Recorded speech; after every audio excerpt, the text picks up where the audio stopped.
Hello.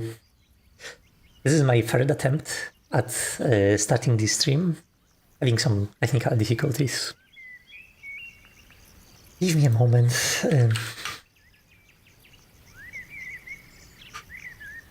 So, welcome to Automat Live Coding. This is the stream where we write Automat, a game automation tool, or a game where you automate other games. The idea here is that if a game has some repetitive element, you can automate it here.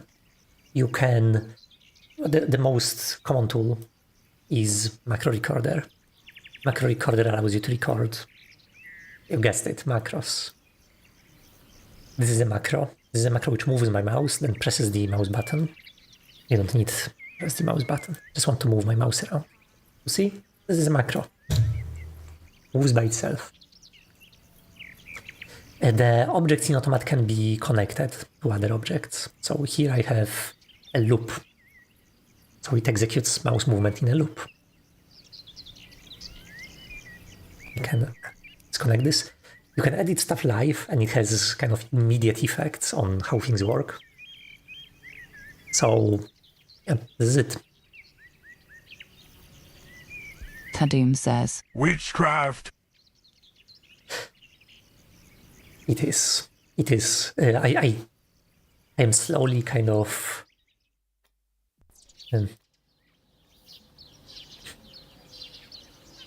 things that are happening here are often not being done in the standard way. Like for instance, the typical way to do this is to use some kind of game engine. The regular game engine, I think it would be hard to do something just like Automat, because a lot of the stuff that we are rendering is based on tessellating vector shapes, like those shapes here, for instance. Those are vectors, not meshes. Same with text. And when we tessellate them, we also apply all sorts of shaders, like those dots here. This is the halftone effect, which imitates the how you print, how printers print stuff. There are some other things kind of happening when we zoom too much. Some of them are deliberate, some of them are not. Anyway, for the past some streams, we've been working on this wobbliness. Actually, the point was not to create wobbliness, the point was to unify several effects within Automat. This whole project, the stuff that we are doing for the past couple of streams, this is something I call Great Warp Unification. So the idea is that in Automat, every object produces a texture. This is a texture, this is a texture, this is a texture. And those textures, they can be deformed in a couple different ways. There can be this sort of matrix transform that we can apply to textures. So you can see this here. In this object, when I scroll through the deck of cards, the cards fly out. And they kind of transform as if they were like flat sheets of paper. This is one type of deformation that we can apply to textures. Another type of deformation is to have some points where we will stretch the object. So this is this kind of deformation. I grabbed this macro recorder by this point, so when I pull it out, this is how it behaves.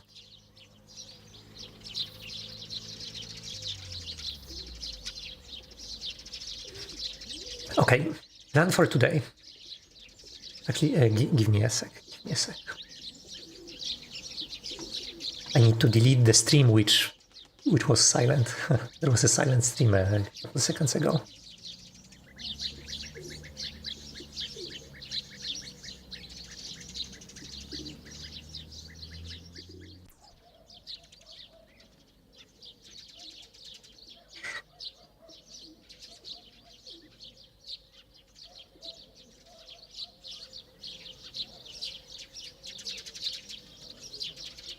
Okay. So this grape warp unification, it unifies several different effects that we wanted to have. So first of all, when I drag an object, when I want to drop this into a black hole, the black hole should suck this object in. So now this effect, I will actually move this here so you can see, it's using the same shader that displaces the textures everywhere, kind of. So this black hole sucking, it's using the same shader as grid snapping. So if you look carefully, you will see, maybe I will use different object for this, this one. You will see that objects, they are aligned to grid. There is a grid here of dots. And when I drag an object, it's not being dragged, everywhere. It can only be dropped at some positions on the grid. But when I drag it, the point that I'm dragging, it's kind of moving with my mouse. So it's using the same mechanism in Automat. Then there is also the... so this is the snapping to grid. Snapping to grid uses the same mechanism as black hole. There is also this mechanism that we can use to show clones. So when I clone an object, I have this effect which shows that, hey, this clone is being pulled somewhere. This is because in Automat there is a limitation on a board you can have one image of the same object. So a clone is essentially the same object. So you can see when I flip this on and off, they both kind of change. This is because it's the same object. So when I drop this, they merge together. Also, there is this effect where objects are being pulled into the board when they are at the edge. So this shows that when I drop this object, it's going to snap here.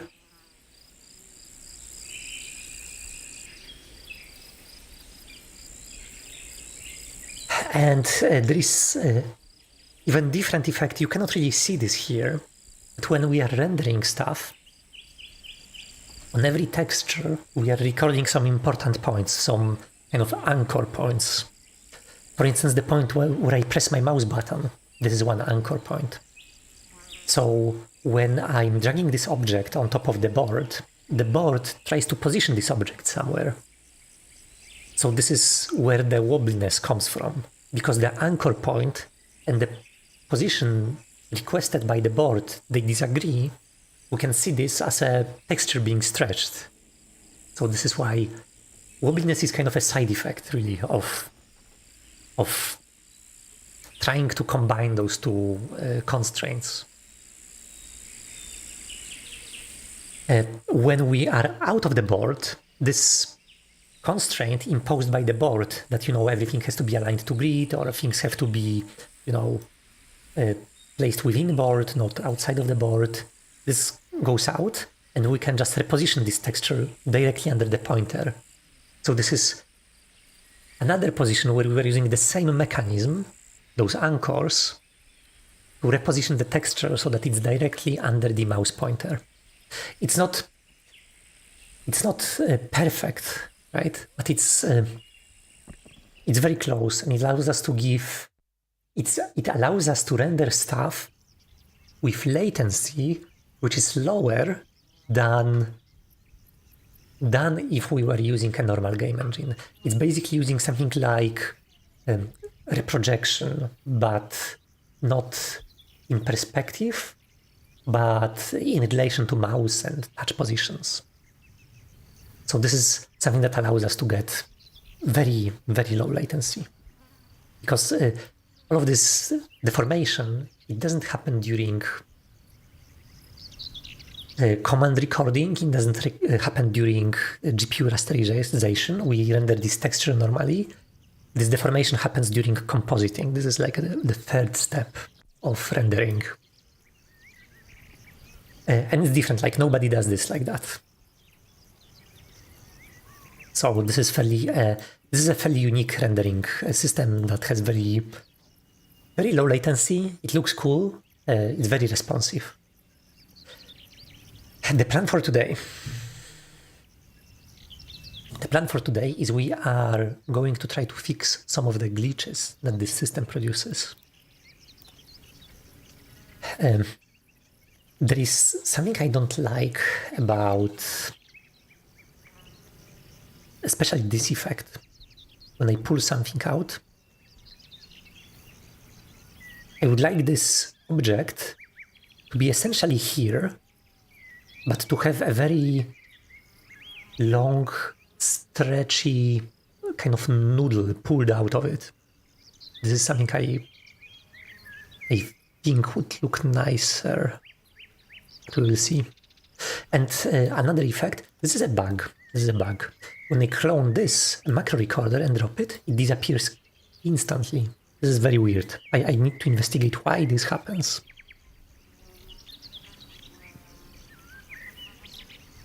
I think this could be happening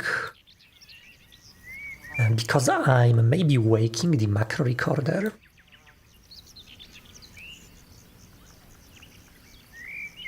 We will see. Actually, this is something we'll fix now.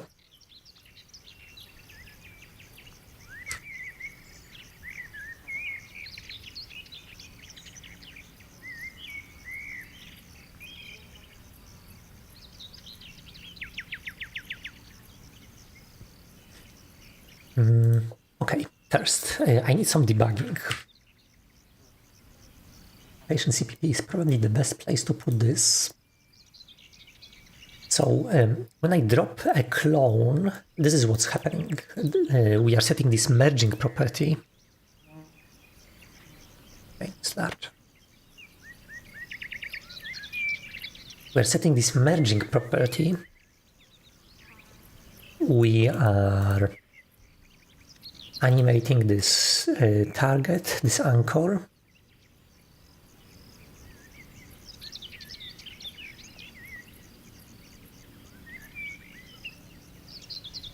Okay, let's log something here.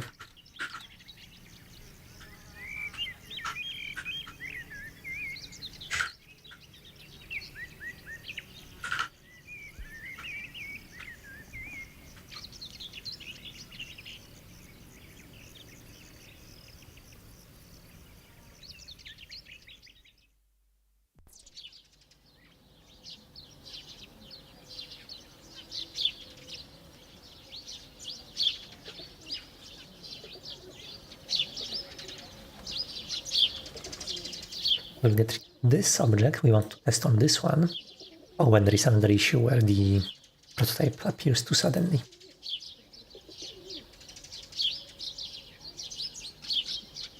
Okay, let's clone it.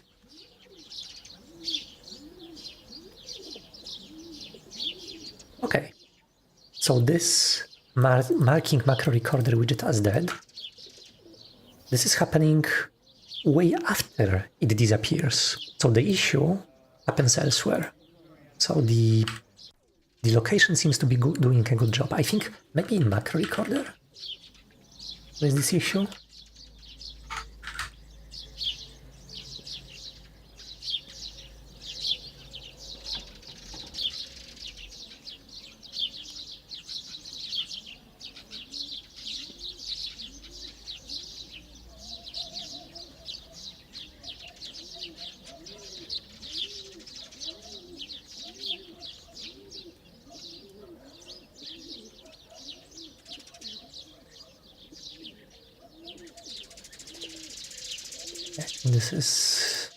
This is boring.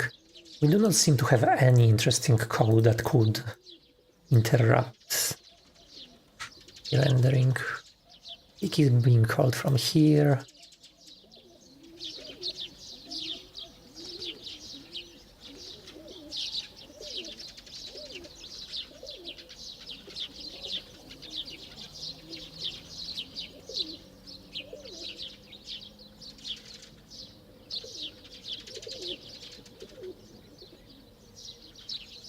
Okay, let's do this.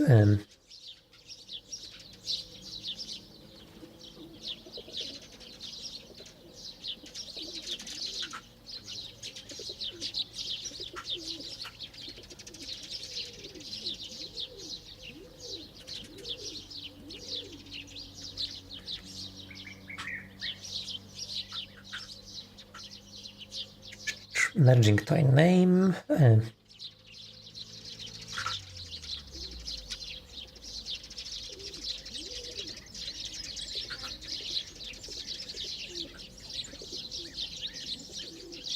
I want to see how many texture anchors we have. What's the alpha?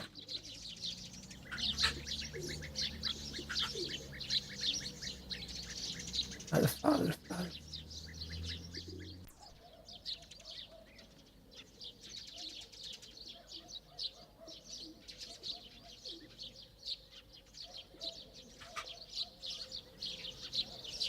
I think alpha is behaving properly.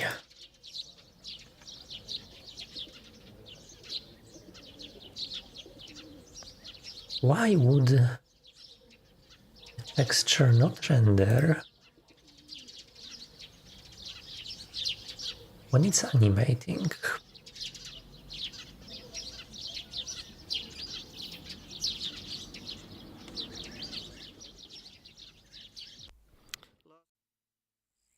This is actually looking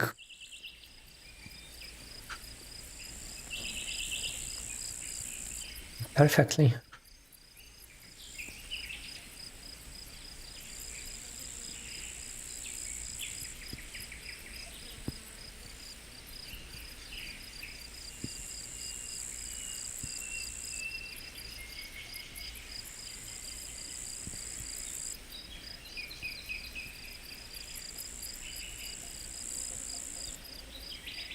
Okay, where is merging being used?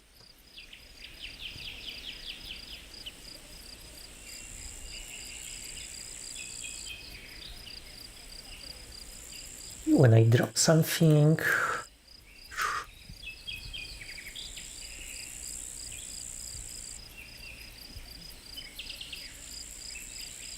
President, this is a terrible name. I should rename this.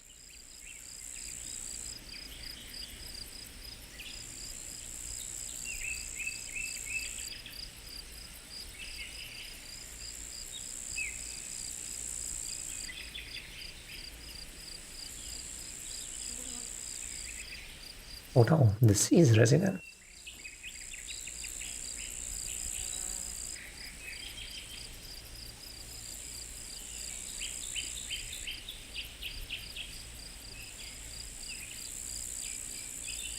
What?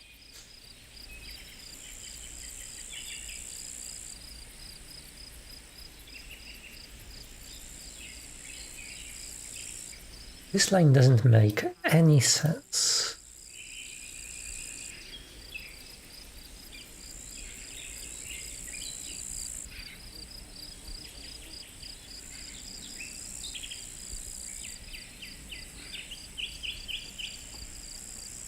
Let me check something.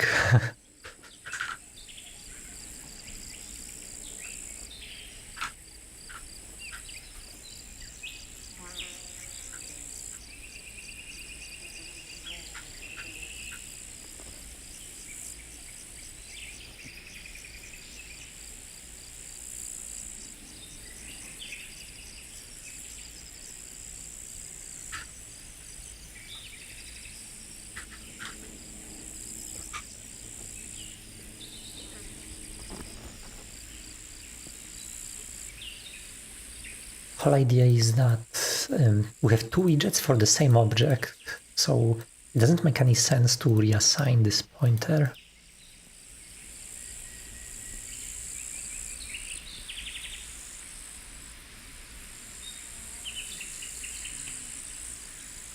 That was a copy.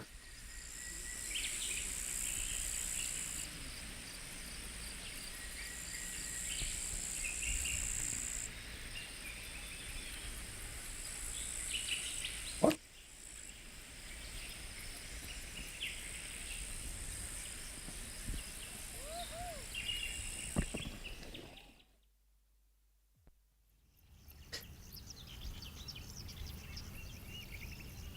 Oh, I see.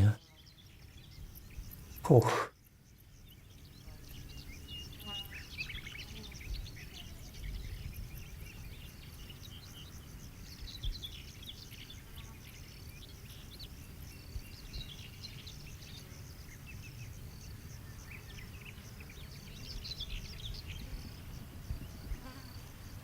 What are we doing with this old location then?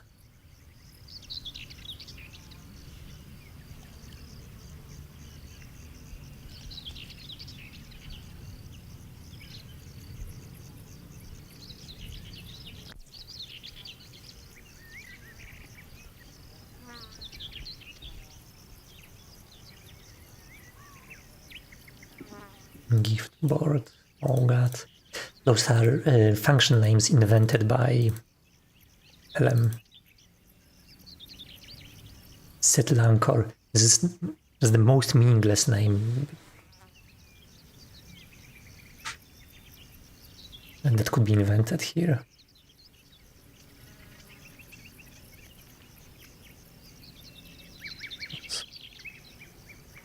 Okay, so this is something about removing texture anchors. Anyway, I do not need this now.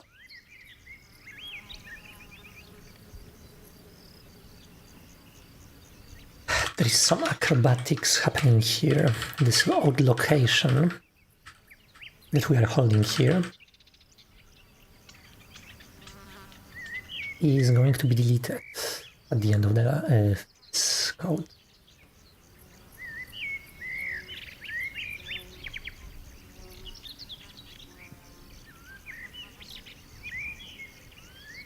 Okay.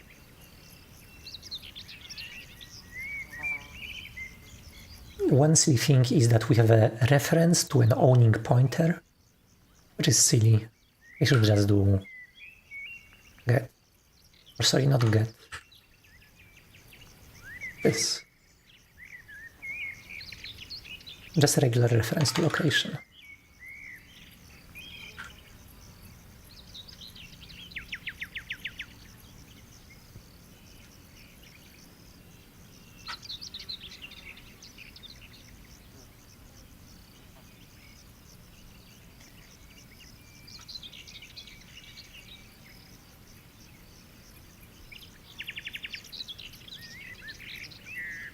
Let's be explicit here.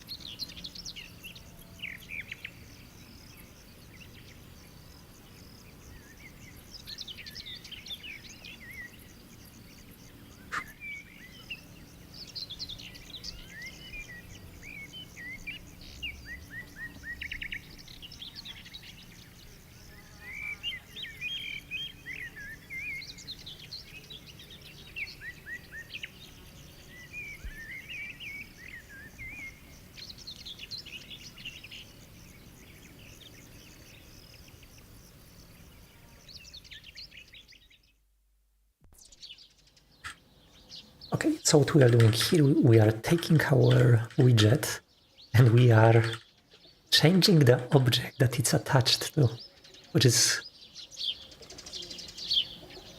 pretty insane.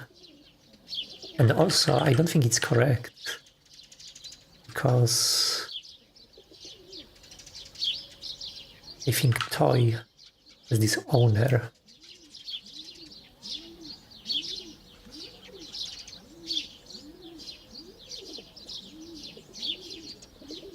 Yeah, and this owner should be the same.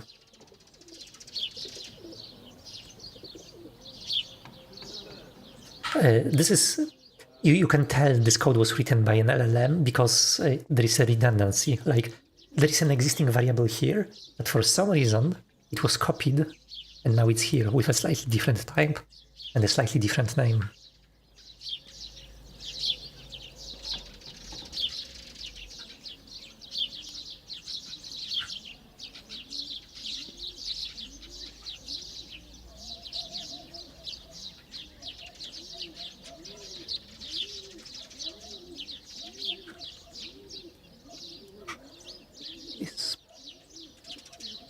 Must rename. Oh, okay, this is an older problem.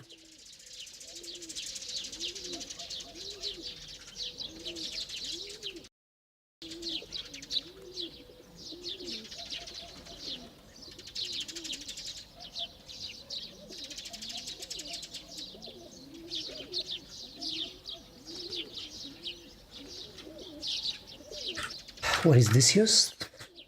Okay, just in a couple places. Let's just change this to owner.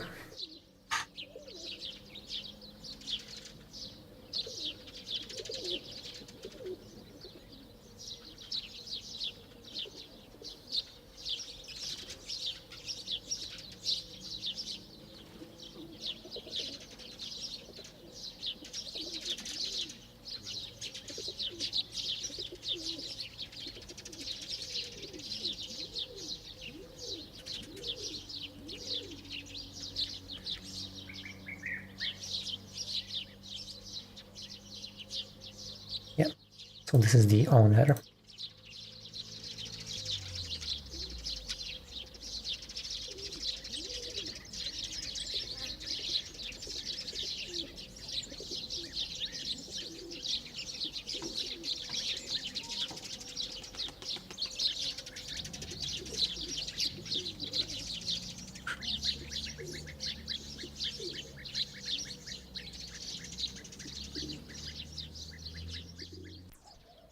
I hope I didn't break anything now.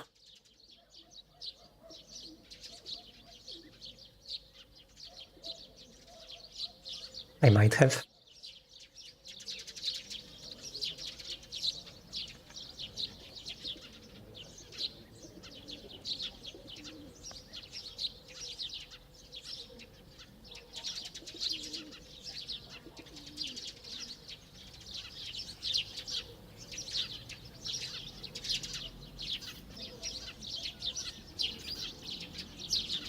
We still have this issue. If I wait, the issue doesn't show. The issue happens only when macro recorder animates. So weird.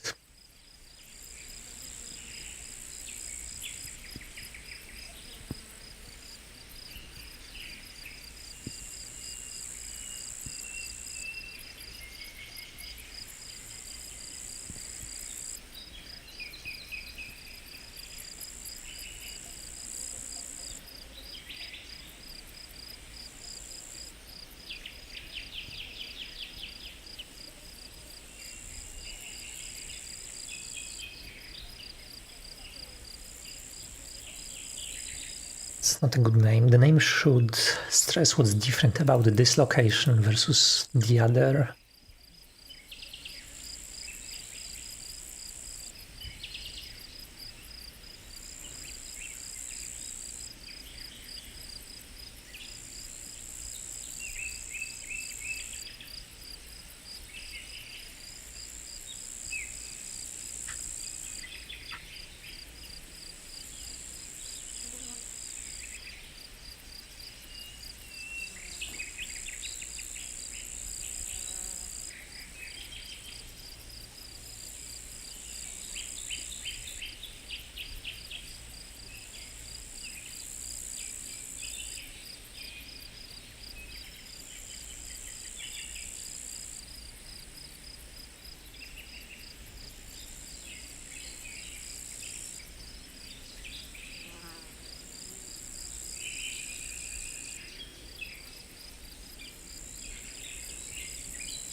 Where the issue could be?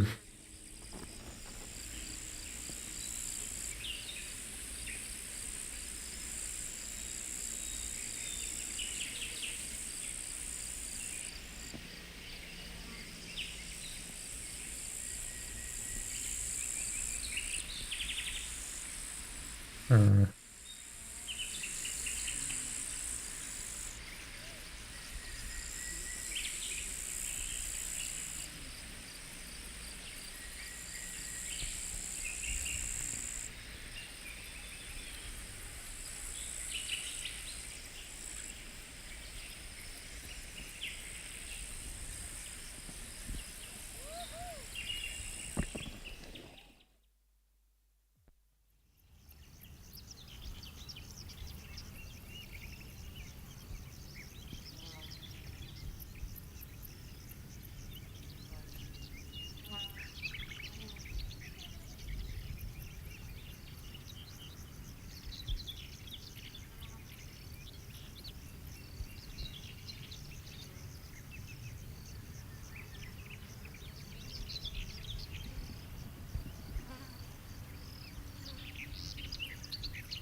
I have no idea where the issue could be coming from.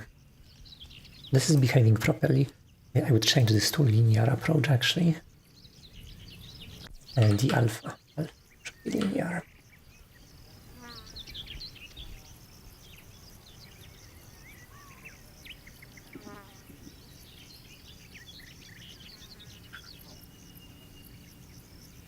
Target delta speed.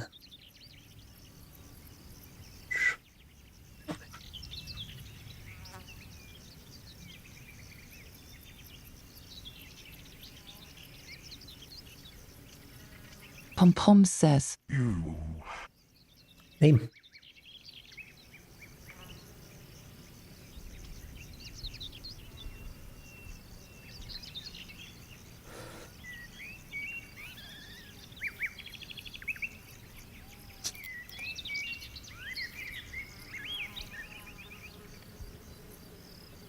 What are you doing? Right now, I'm trying to figure out why I can clone some objects and they merge nicely.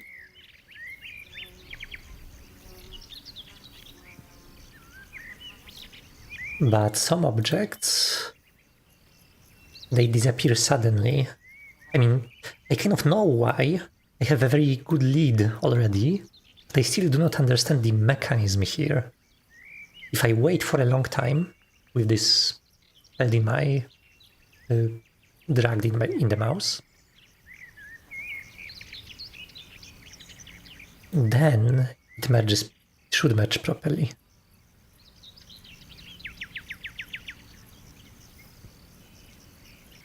It's so cool. Yeah, things are super wobbly. I love this. A lot of the wobbliness was accidental, but yes, I am embracing this now. Everything should be wobbly.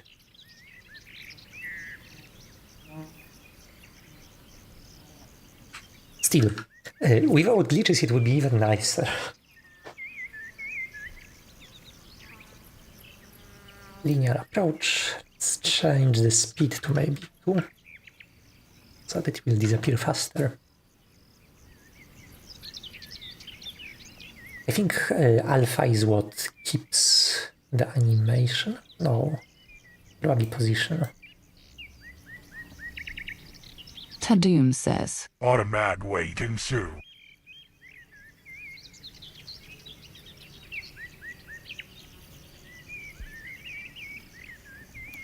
I need to go this way.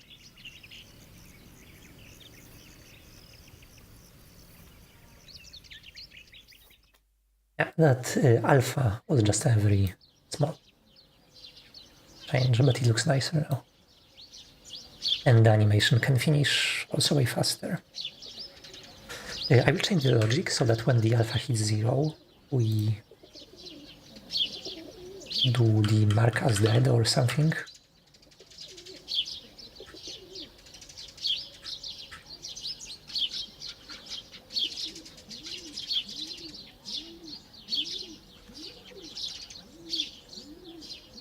Okay, so if there are no conditions here, if the two locations kind of visually align, then we can make one disappear, or when the alpha went to 0, then we can also make it disappear. So the log line should not have those alpha 0 lines anymore. Hopefully. But, I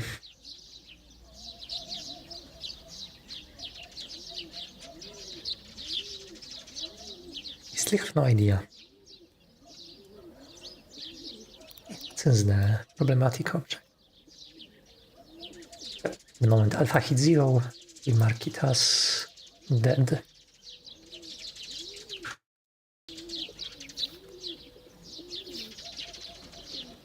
This is how it should work.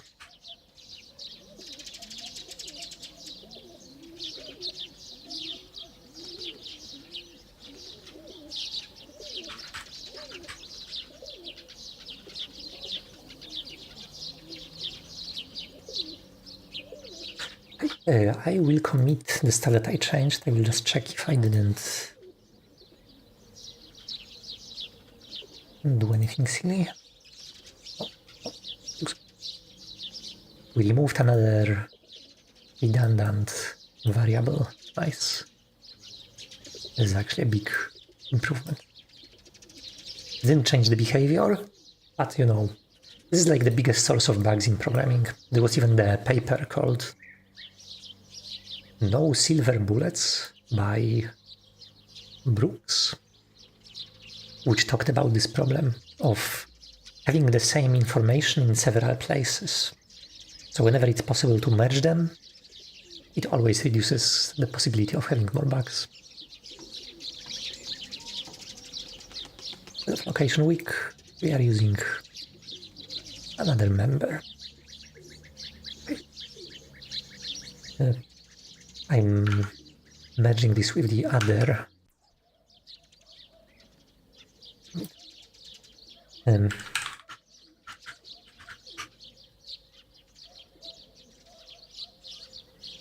going to ask Parrot to try to reason through this.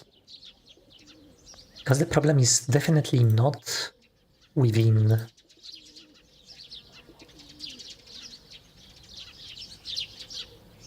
location tick, I think. This looks good. Maybe visit children?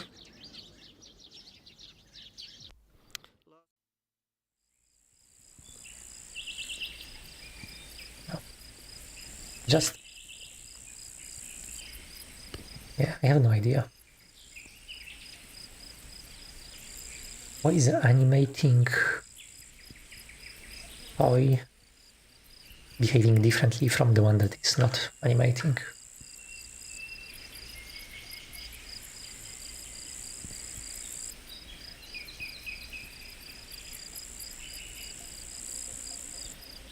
Table 5. I thought I was out of credits. That's nice. That's nice.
Okay.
I'm looking at my usage, which is at 100% right now.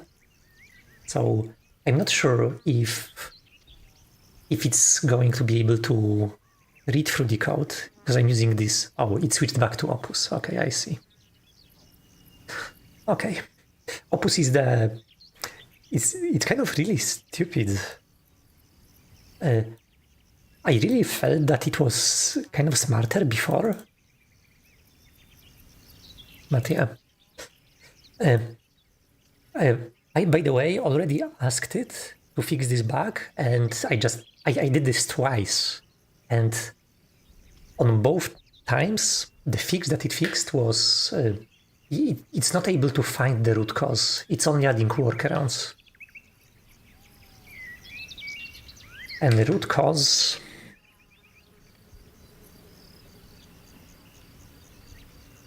no idea where it is.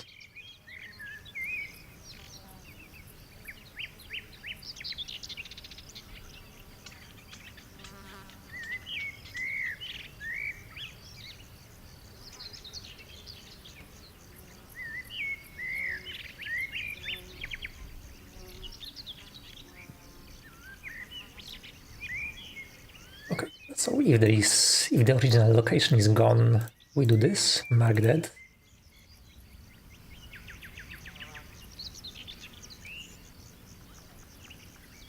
And if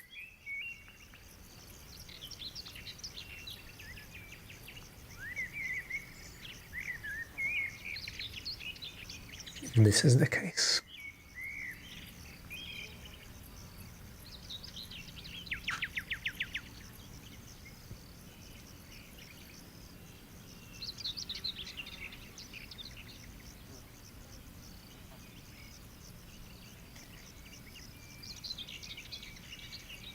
Okay, that was one of the things we want to fix. We will keep working on this. And in the meantime, I wanted to tweak some some constants.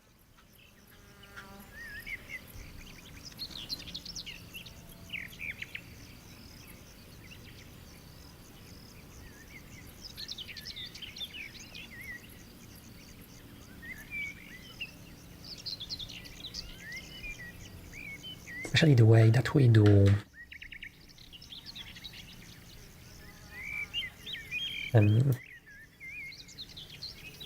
this spool.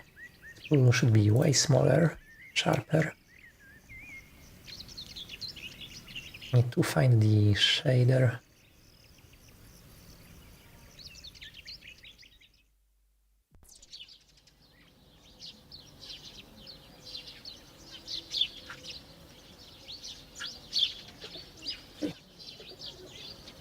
This is the interesting shader. This is the shader that computes the warp field.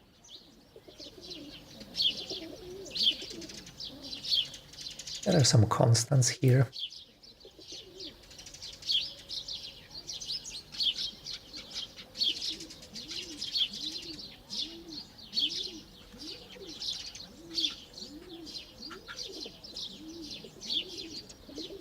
Such a weird formatting.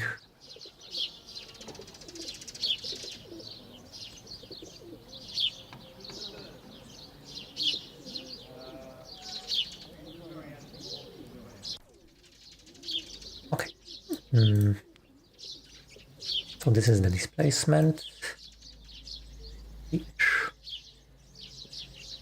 How much here?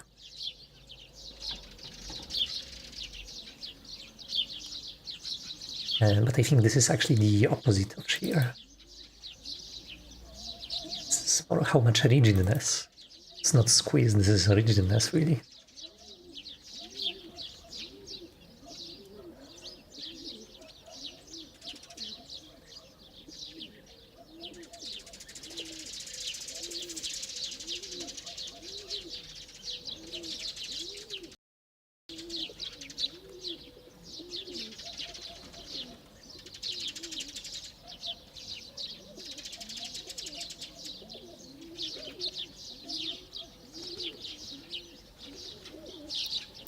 Another for testing purposes.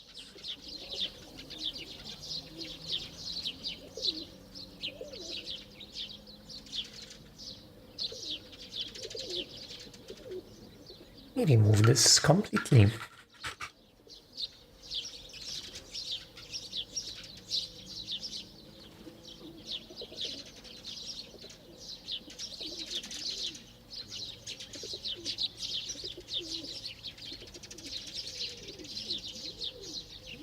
Because this makes these, it makes it harder to see how the stretch behaves, really. Yeah, this is actually what I wanted.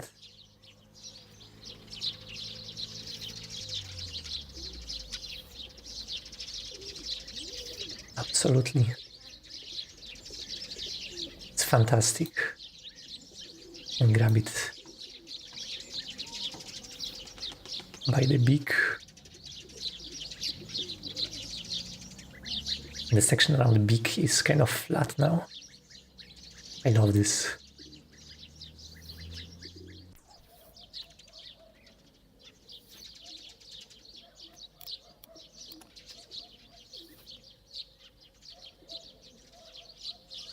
Fantastic.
Crap.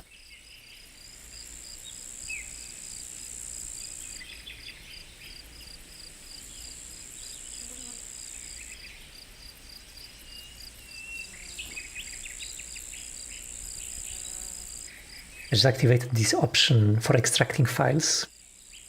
So Automat just overrode its own source files. But luckily it overrode them with the original source files that it was compiled with. So it works nicely.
reach.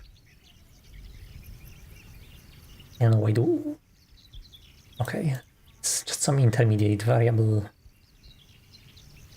The anchor radius plus some factor. The bigger is the distance. I don't think we need this. Yes, let's get rid of this reach.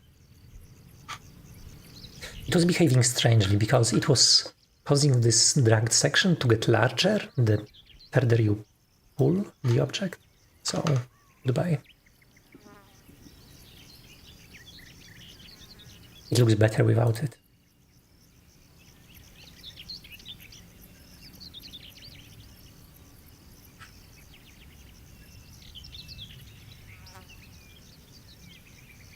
Which means we do not need this variable as well.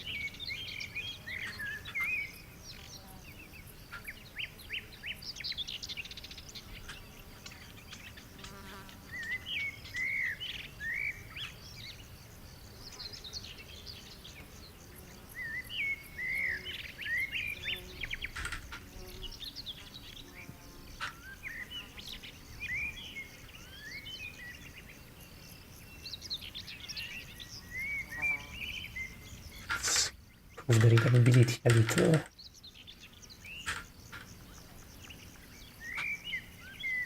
Okay.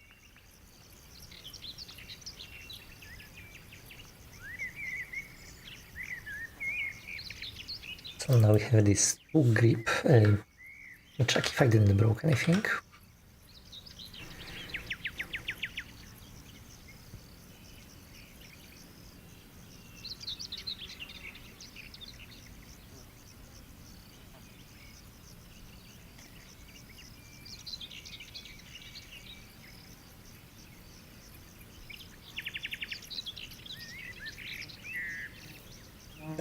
Still works. Grip. P. P. What is P?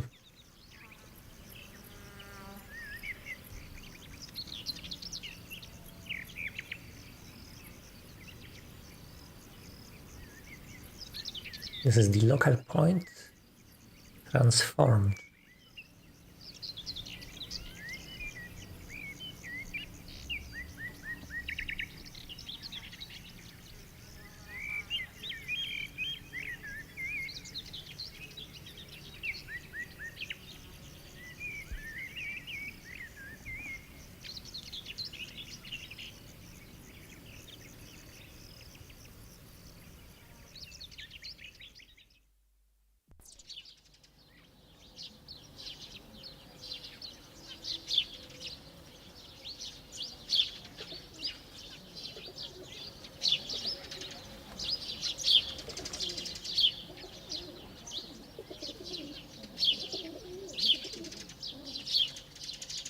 Okay, this is not a fixed loop. It can end early. It's an optimization, really.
The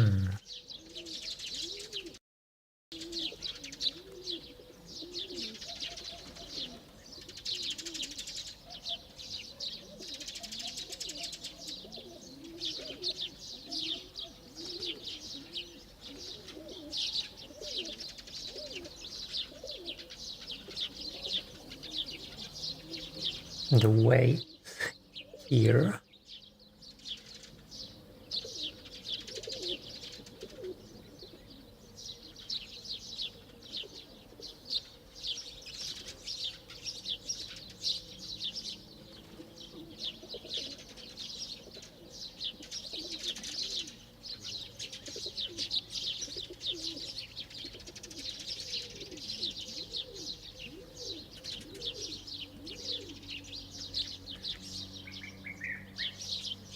Honestly, I have no idea what's happening with this grip variable.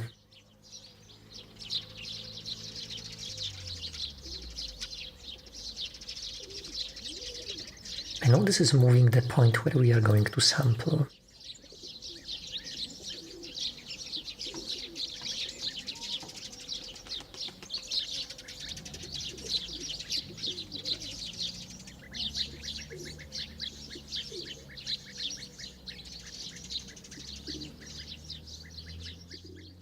And it's moving this point through. Because of you now playing around with shaders instead of running evils. Henshi. Yeah.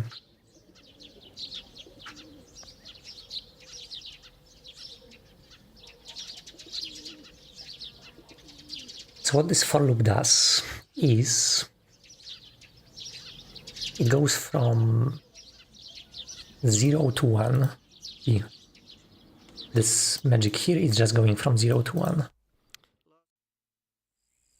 A goes to 0 to max steps, but actually no. It goes from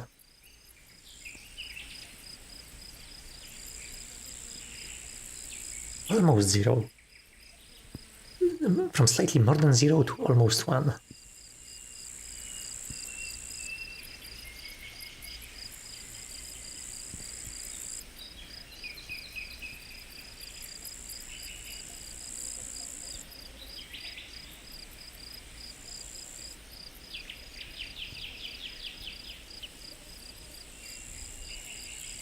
Very weird parameter. And this velocity is also scaled by this dt.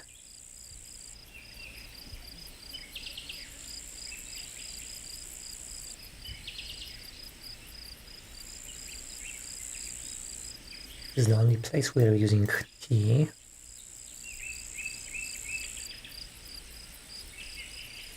So the interpretation of this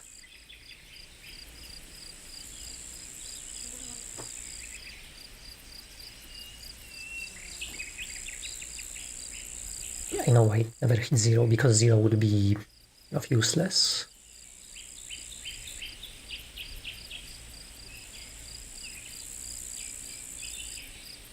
Does it go to... Also doesn't go fully to 1, it goes to 95%, something like that. 1.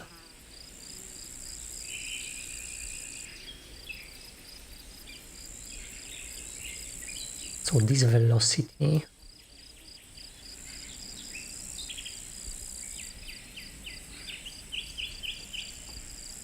what is happening here?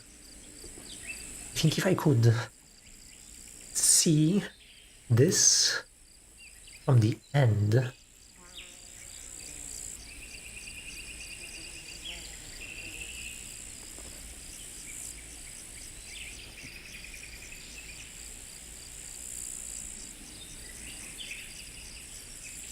think the first loop, the first iteration of the loop displaces it a little bit, then more, and then more, and then more, then more, and then more, and eventually it displaces everything 100%.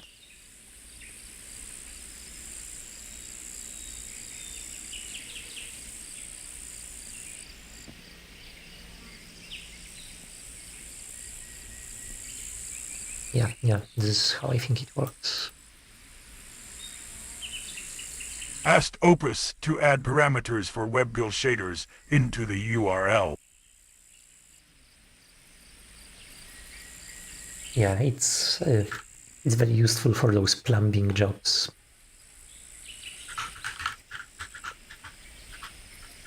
It bases 64 encoded everything. Now my URLs are 10 KB long.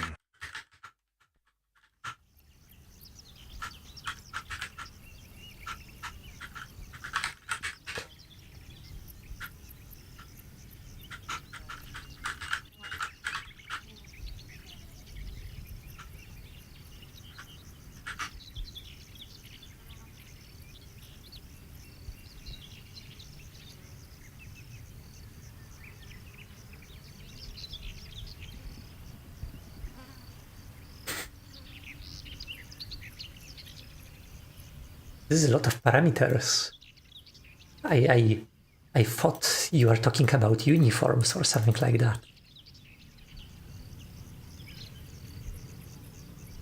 But I think you still have some room before you hit the URL length limit. I don't remember what it was. It was something like 200k? I don't remember. Be right back. It also encoded the shader.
Oh, okay.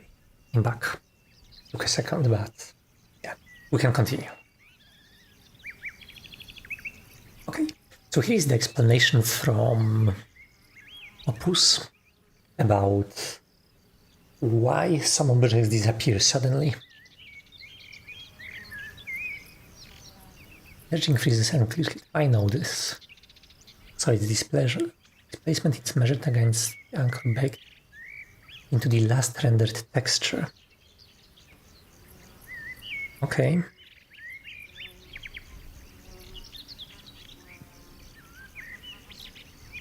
So frame texture anchors rewritten with the frozen position.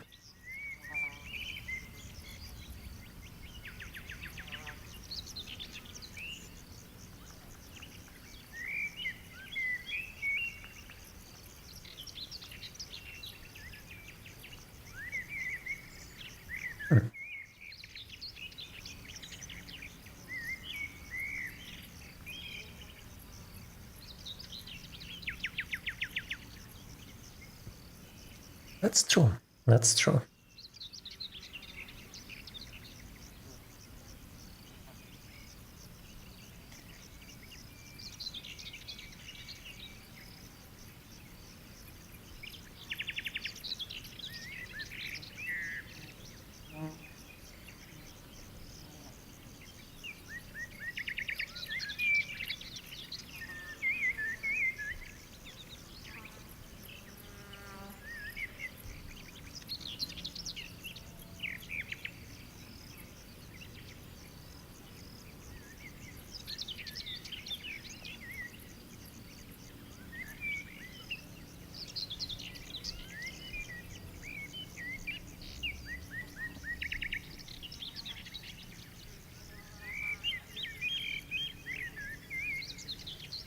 Why is rest capital here?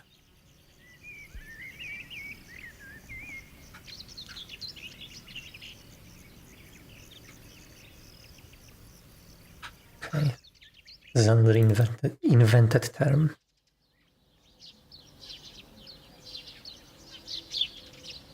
Pose.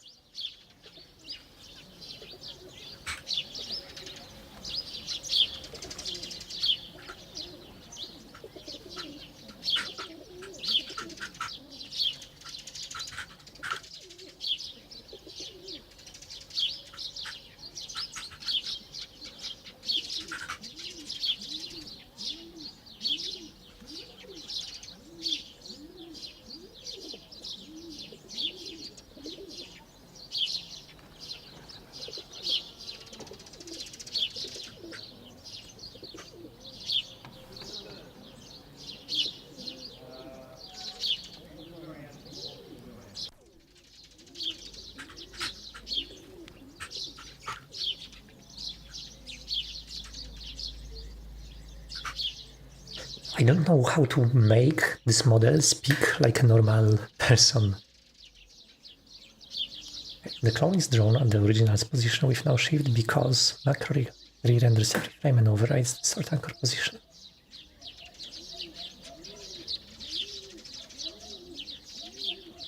Yep.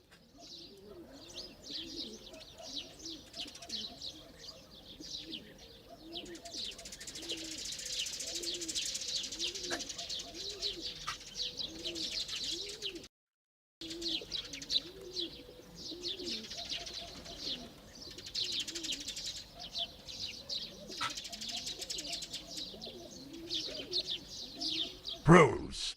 Restrict any prose to standardized, simplified technical English. Yeah. And this last explanation, this is actually a very good, clean explanation. Now, the point is, I should have, after my initial question, that should already be the response. And this is like a wall of text, which just repeats everything that's in the project, which is just waste of time, because it repeats everything, but in some kind of paraphrased way, where it invents new names for everything. Then another huge paragraph. Then another, and then another. Like,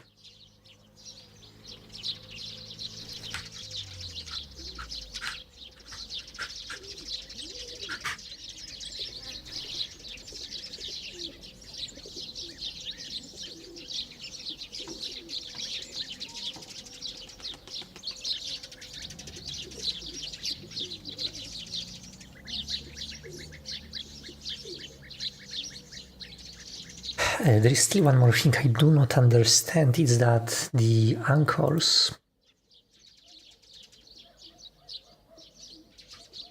and they should really be stored inside location, not inside the macro recorder.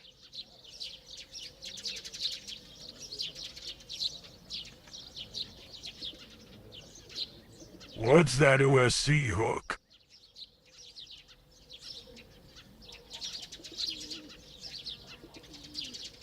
OSC?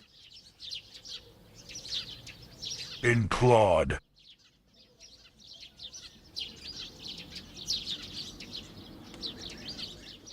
OSC. I have no idea what that means.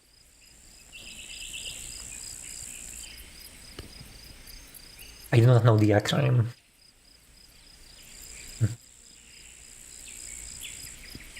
NVVM.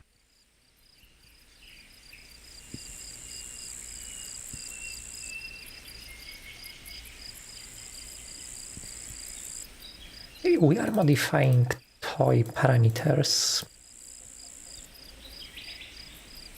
And what if instead we didn't touch them?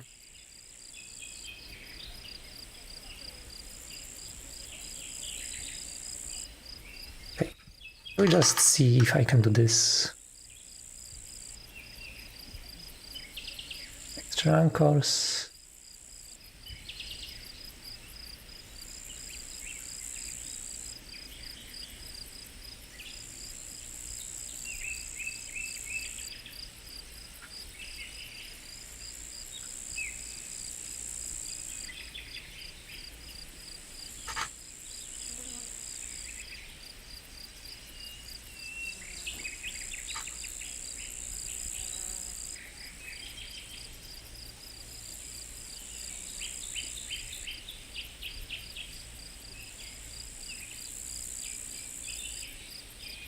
This will probably break the whole effect, but let's see.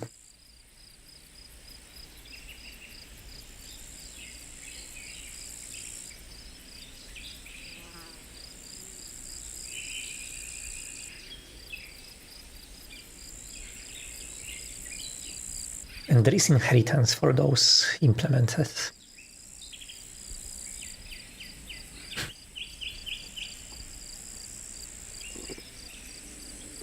Oh.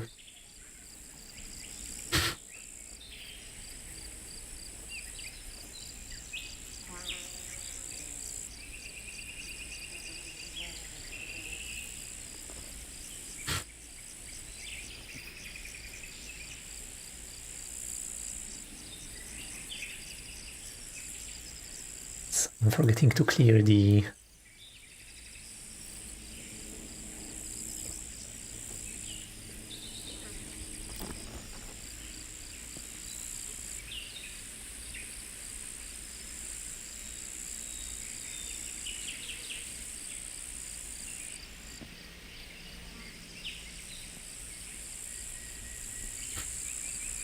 this is nice.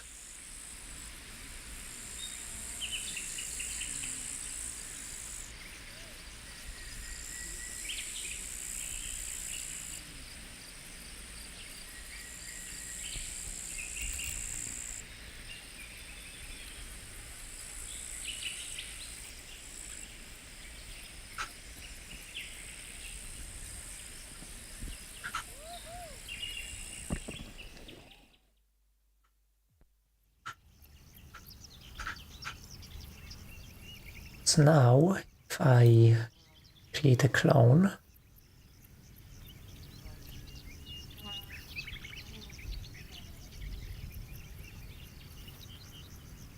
yeah, now it's not being overwritten, I think, or maybe it is.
warp field. I will commit this part, because this is nice.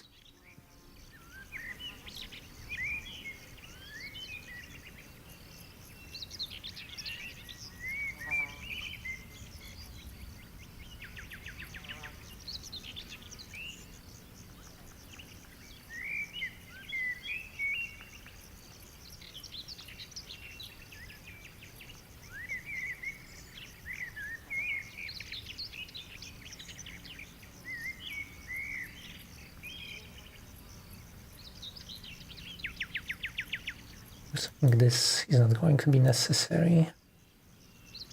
Actually, let me stop this. I can just do position within this.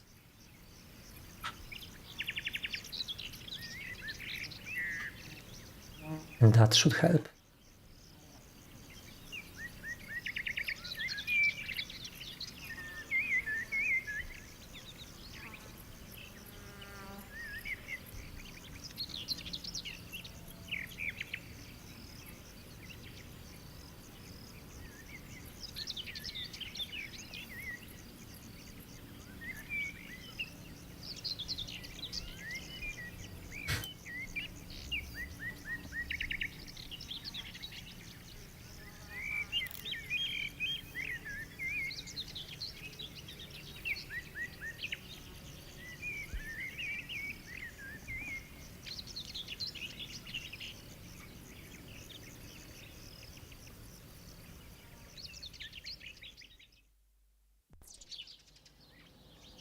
Oh no. It has to happen in toy coordinate space, I think.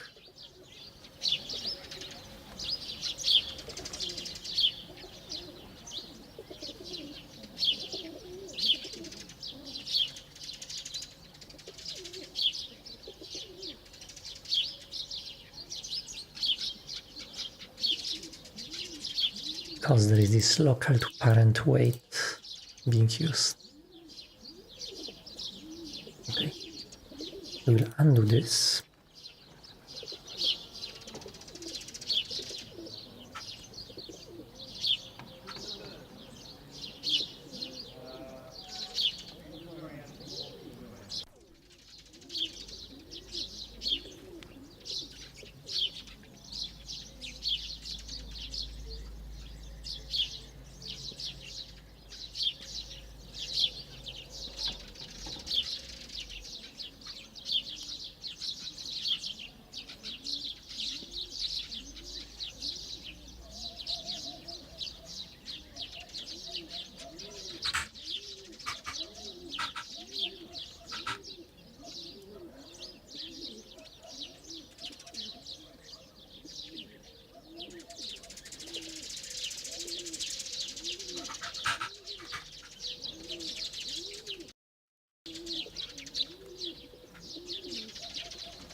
Okay,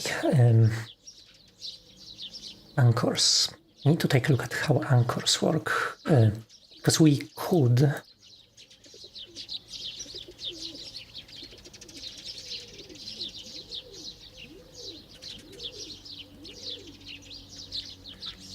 make this work somehow.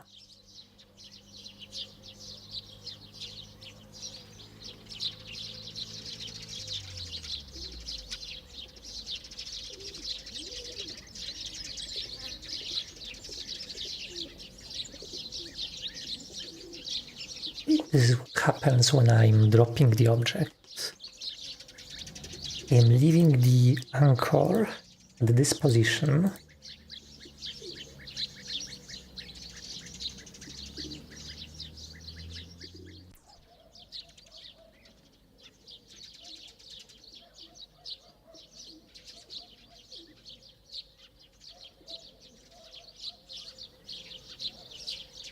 this anchor should stay here.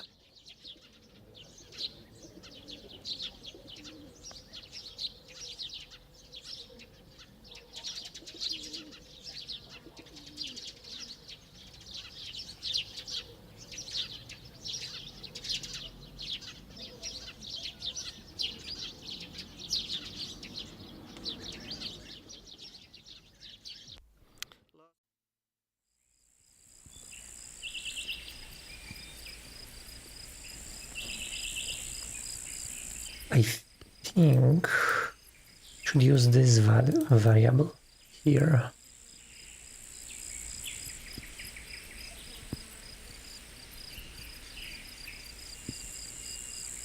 Yeah. The idea is that there is this position on the texture here is going to be snapped to the pointer, and this is like an extra offset we are going to apply. But we can then remove the pointer. The pos will stay the same because the same point as the anchor.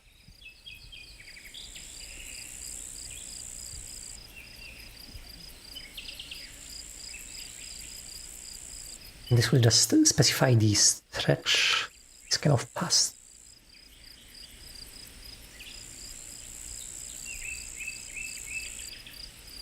Oh, okay, we'll try to describe this.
Maybe let's call this offset.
I think if we fix those, then it should be possible to get rid of pointer and still record warp.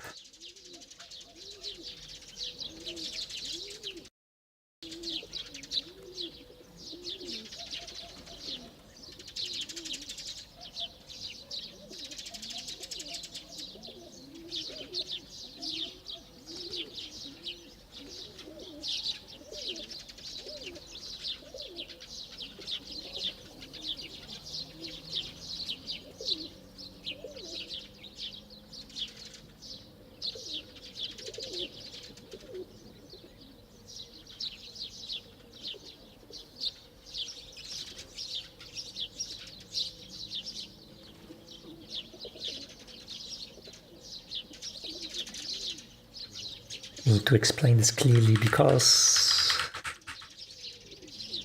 he's going to mess this up if I make the tiniest mistake.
TJ MacD12 says, Sup, math?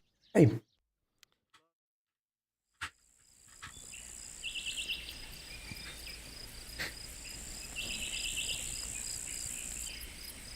this feels like writing matrix transforms. I need to explain how to correctly warp textures when AI.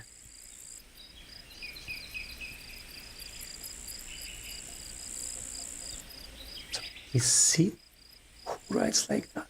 This is forbidden language.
Needs to be defined. This.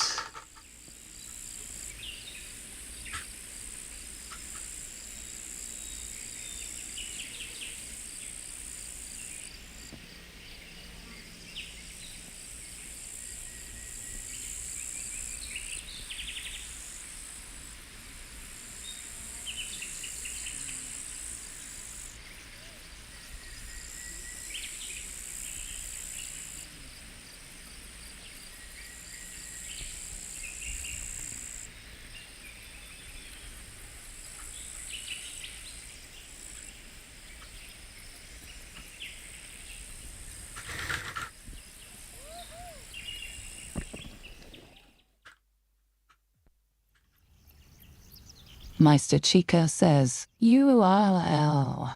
Hey.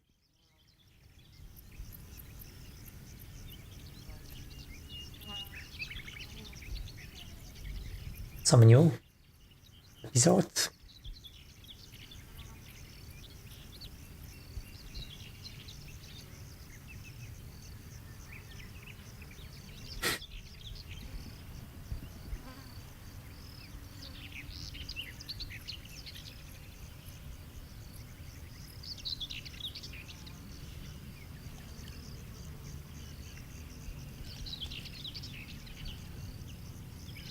Nice.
URL.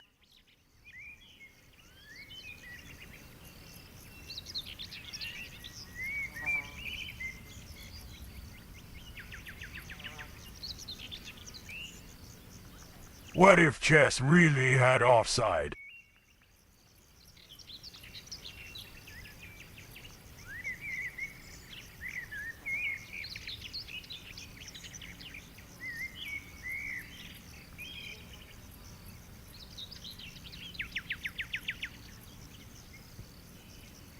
I think there is a variant of chess where every player has some kind of random rules applied to them.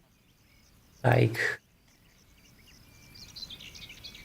every other move has to be done with a knight. And when you fail to follow the rule, the rule is secret, so the opponent doesn't know it. When you fail the rule, you lose the game. It's a fun variant of chess. I think there is a rule which is very similar to this chess offside.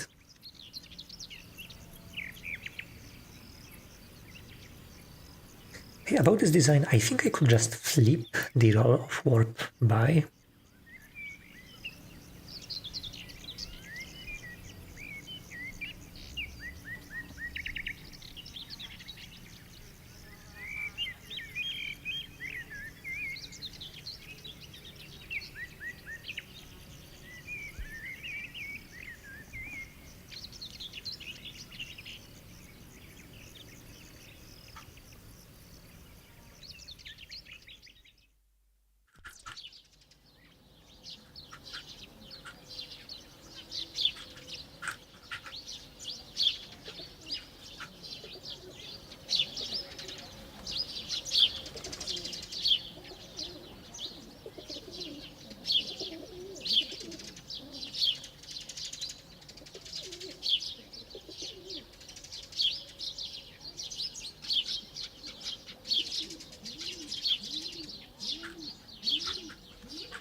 Yeah, I think warp by would just have a negative value pointer position.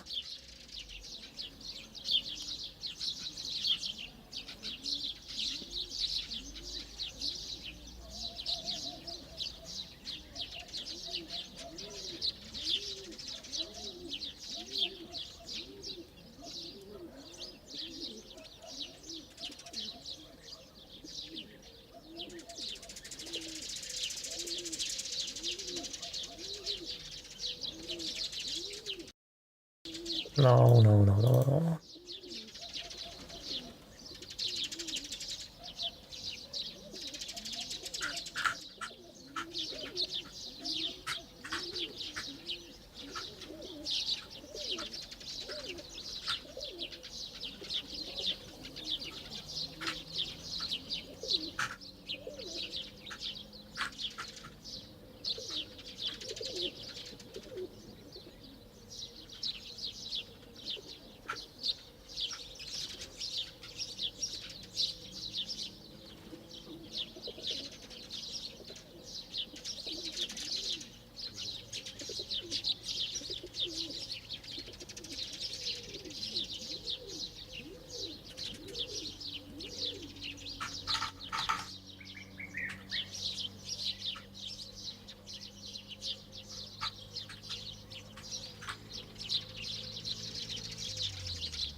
And this is basically the same code.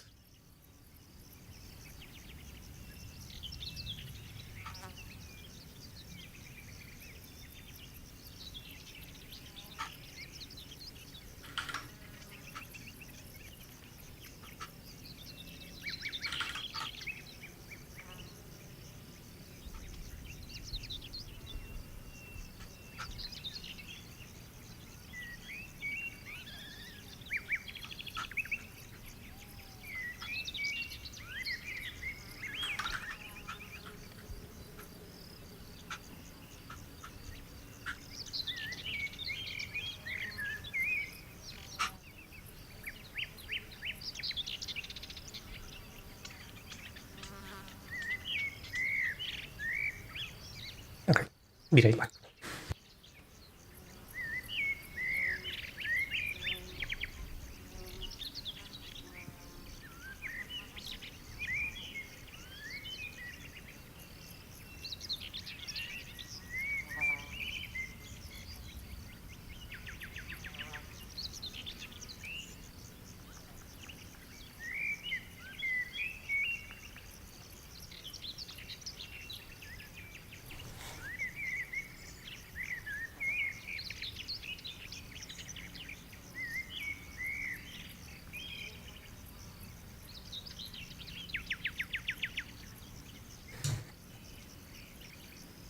The thing is, working with Opus is kind of slower than doing this manually.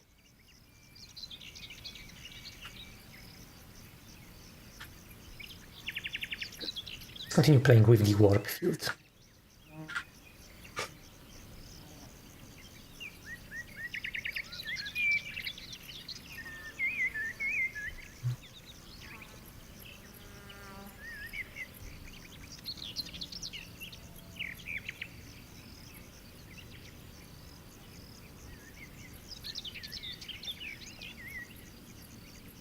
So this outer loop effectively creates a sequence of points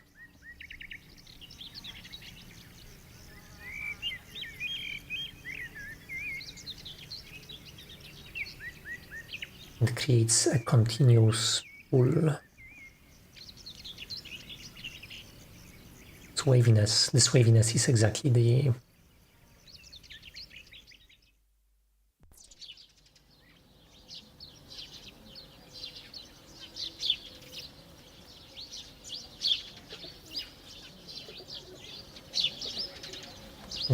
problem.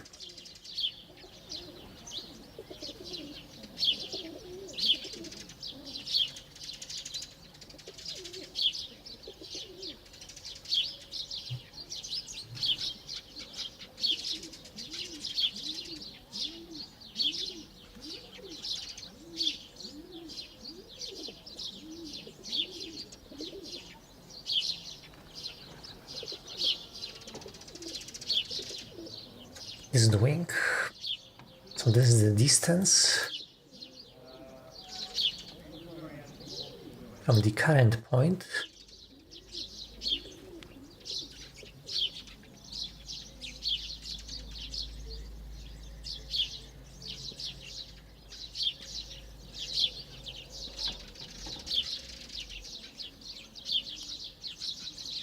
kind of see this. Tadoon says, Tile was materializing a source-size scratch canvas 12,800 filling, a full 100 MPX rect. Let me bound it. Gotta love Opus, right?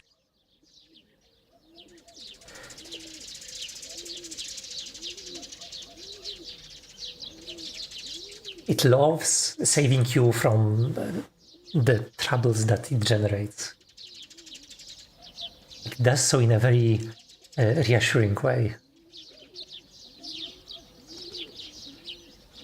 Okay, it just started doing stuff. I didn't ask it to do anything, but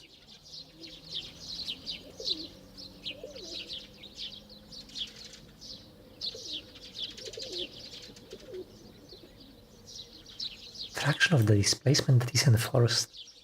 Why is it writing comments? I told it that comments are forbidden.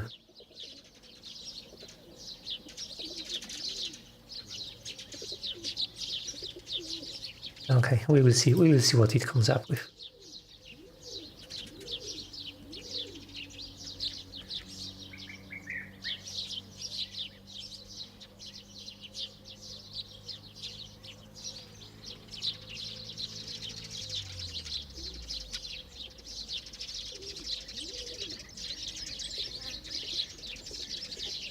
So this 2 grip is the distance to one of the points along this stretched line.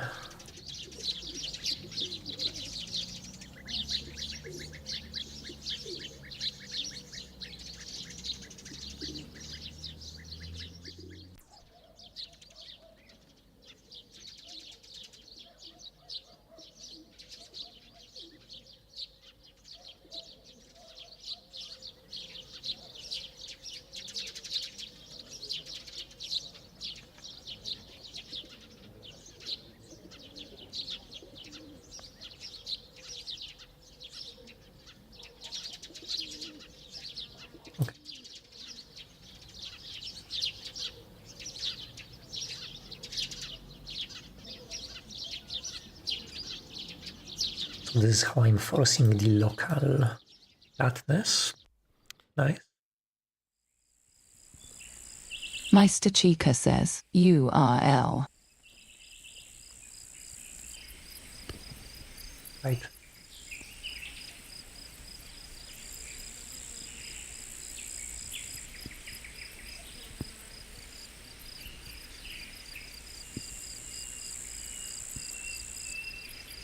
Is this one of those games where you have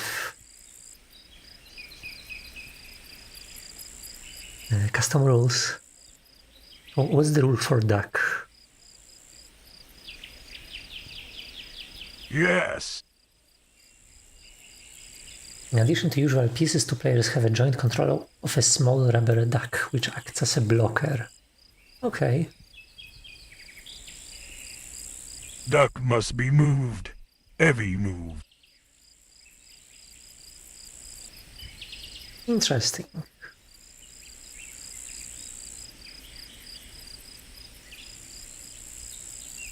And can Stockfish play this? What kind of board is this? Fairy Stockfish. TMXD12 says, Why is there a duck?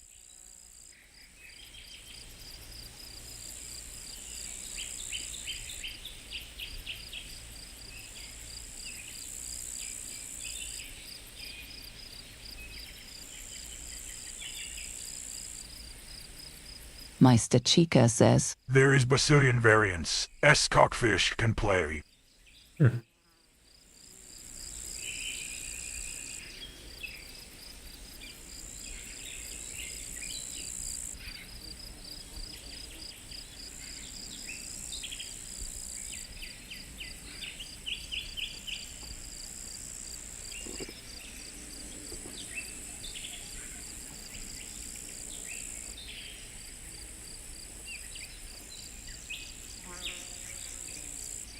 I want to understand how the fall-off works.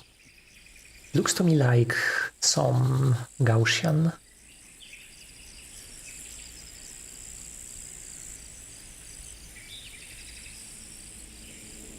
We have this EPS variable, which is 1/8 of R.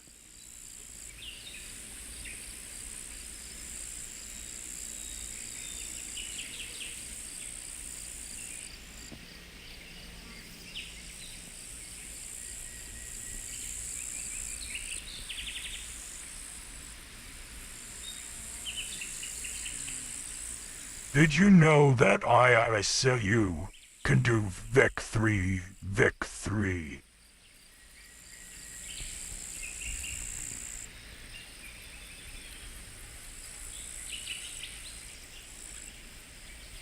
Is it hard?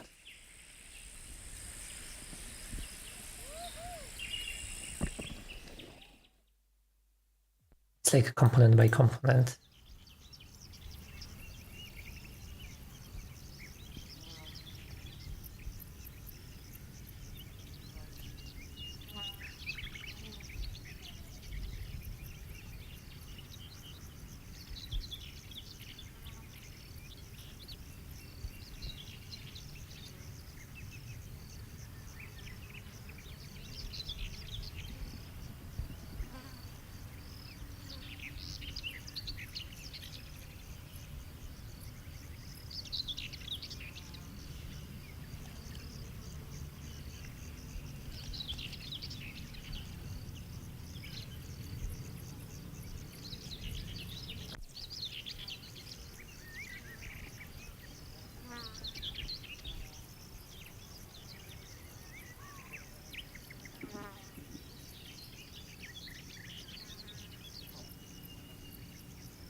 I think there is an off by 1 error in this sum.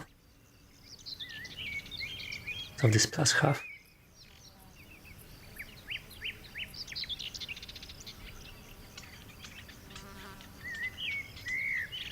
I think we should start with 1 and skip this, maybe.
It's not sticking to the mouse now.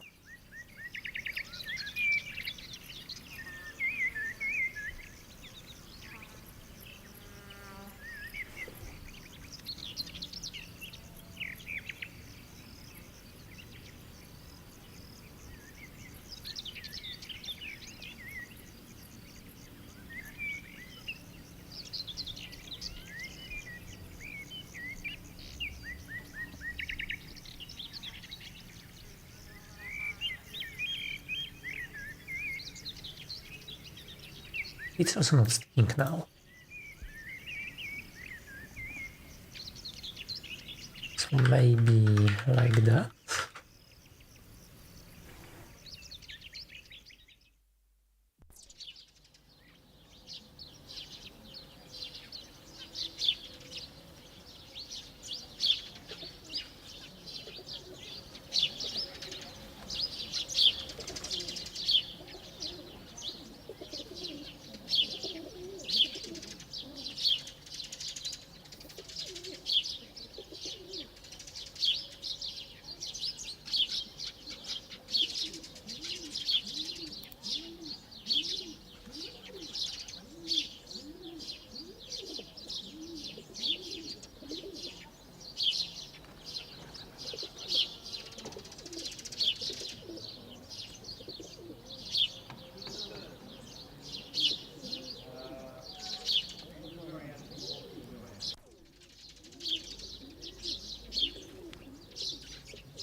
I am not sure. Let's go back here. Just wait.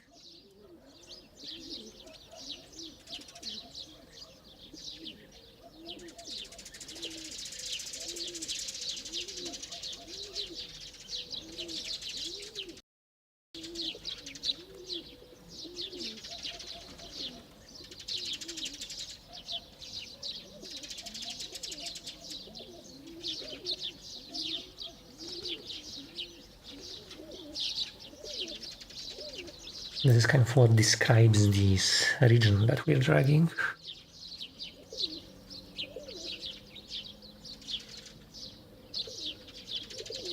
The weight is the bigger is R.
The denominator is constant.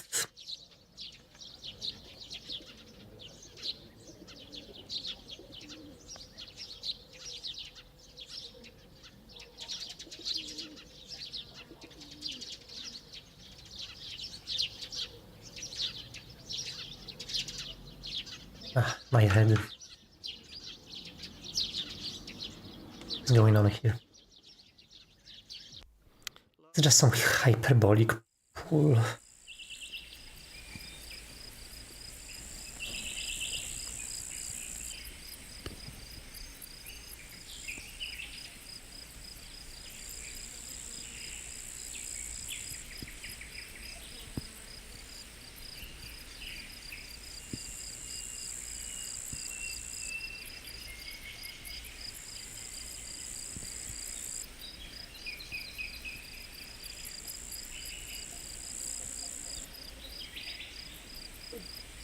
The point of epsilon is just not to divide by 0.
The way to increase smoothness is to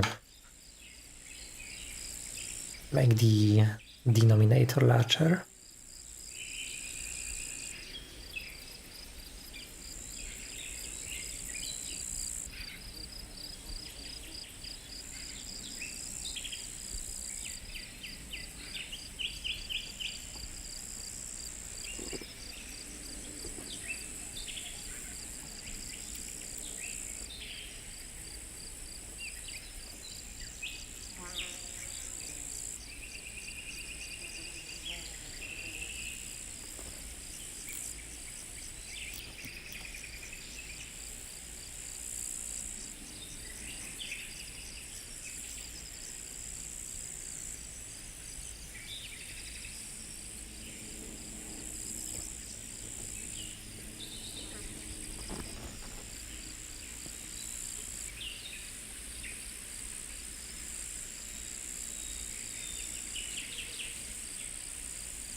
So the advantage now is that when I'm holding something, I'm actually holding it. It's not that I'm going to fly away.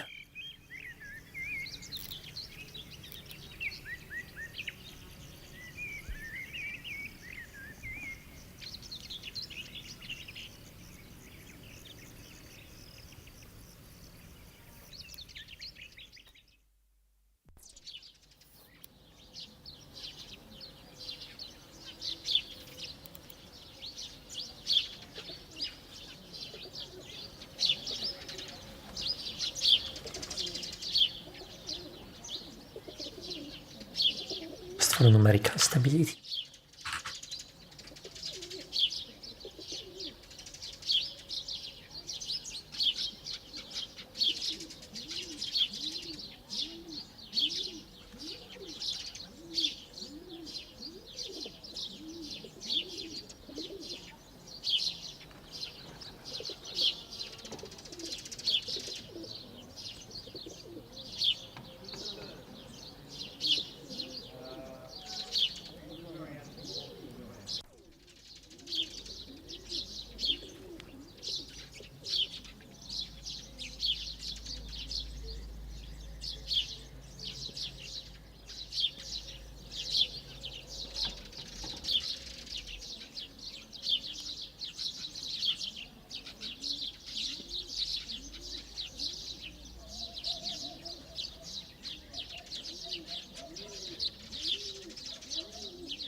Okay, the real place to put the factor, like the rigidity, is here. Now the object should be way more rigid.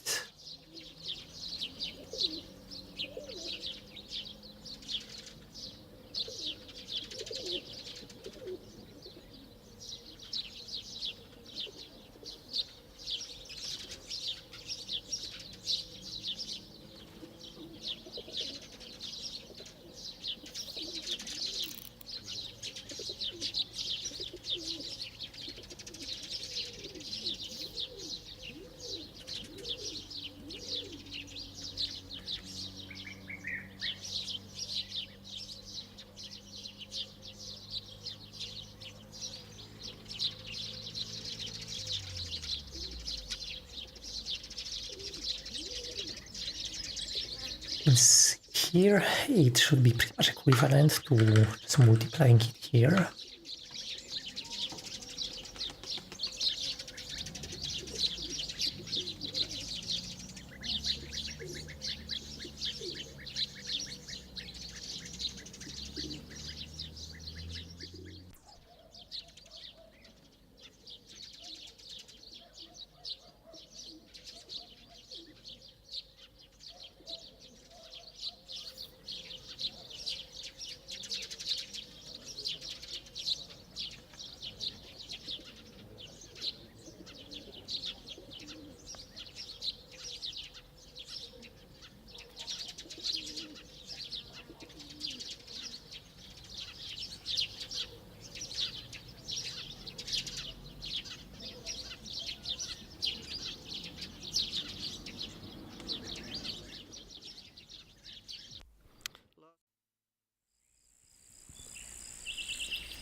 If I delete this, this will get rid of the flat section, right?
I feel we almost have it.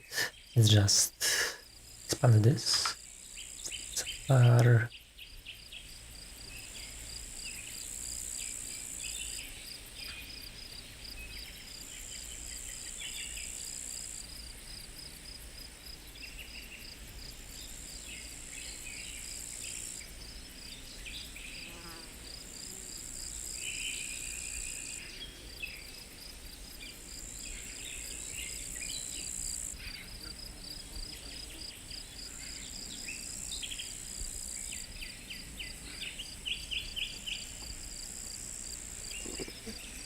Wait, it needs to be plumbed through.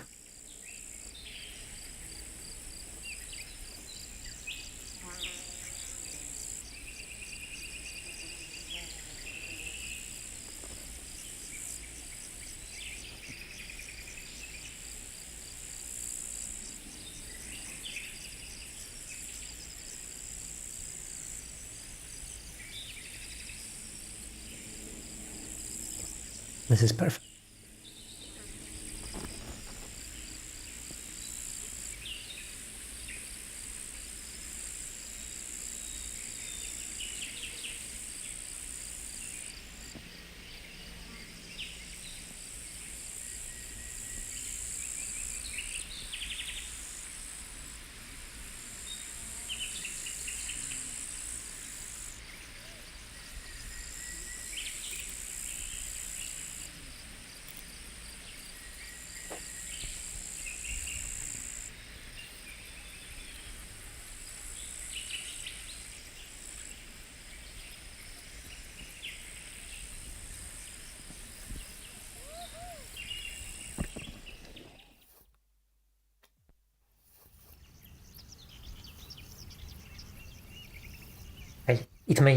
It may not look like we changed much, but this new decomposition of this warp effect,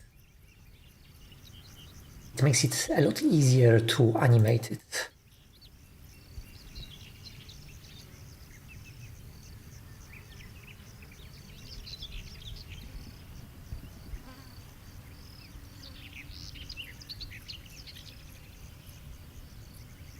I did it at comments.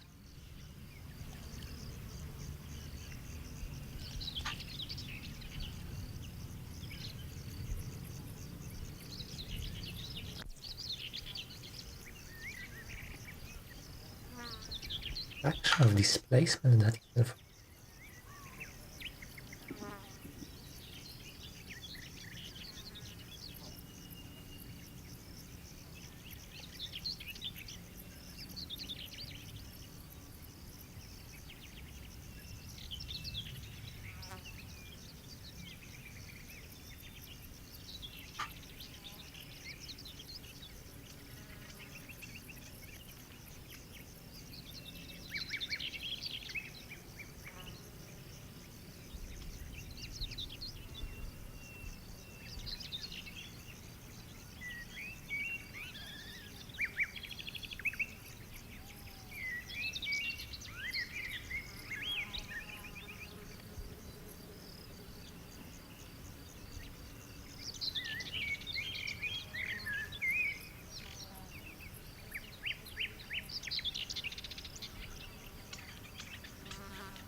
this needs to be verified.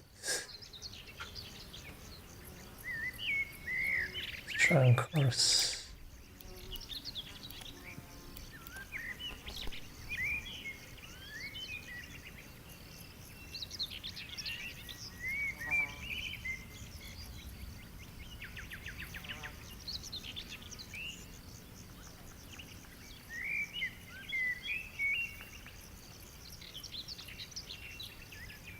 Looks weirdly good.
see what's the point. We are checking if the toy are connected to an anchor.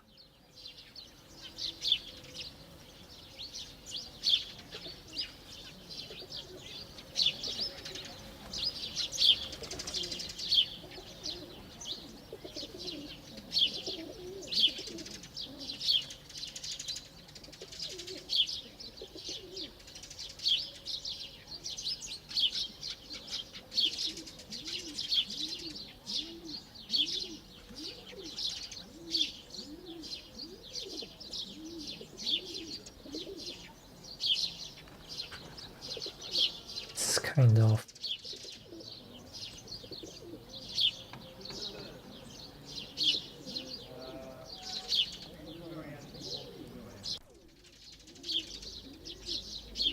The pointer is anchored.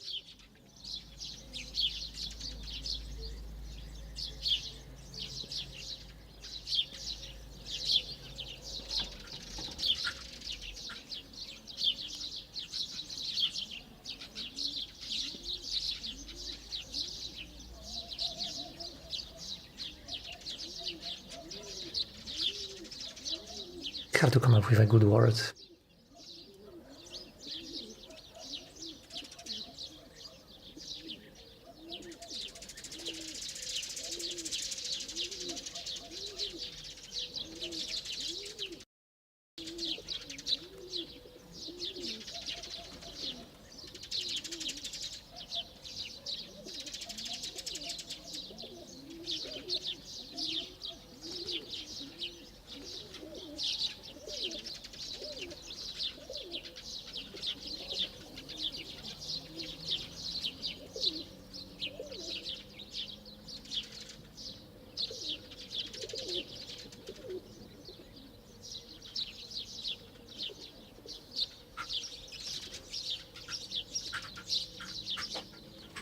This will be better. Yes, let's go with this renderer. Hadoom says URL.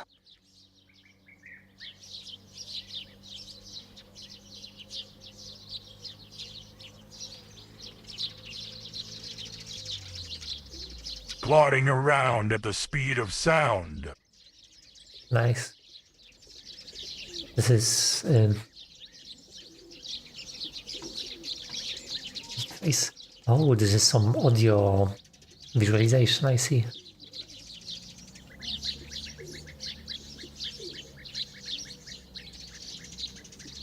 Oh yeah, this comes with this beat detector that you've been working on last time.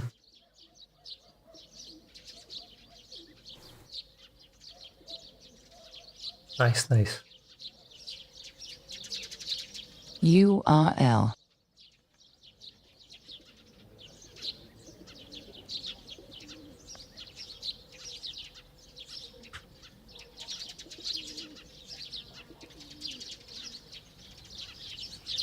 Some shaders may or may not crash WebGo context.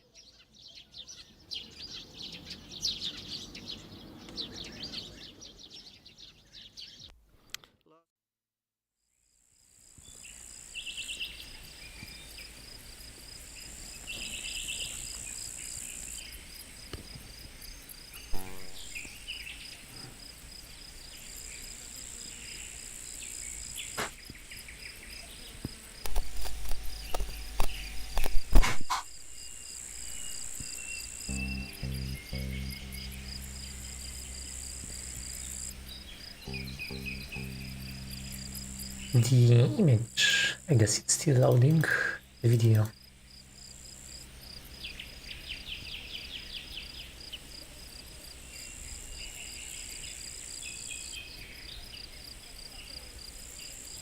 No, no.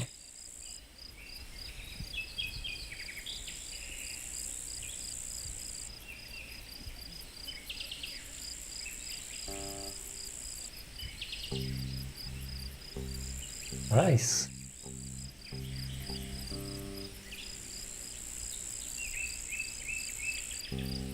The CQT shader might be interesting to you. but it's very unoptimized.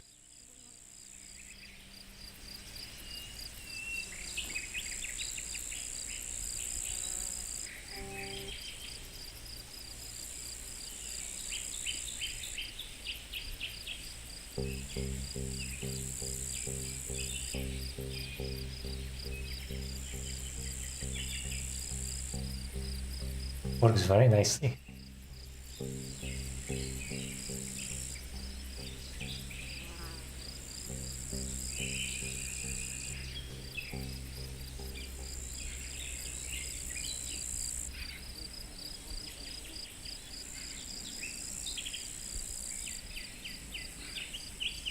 There.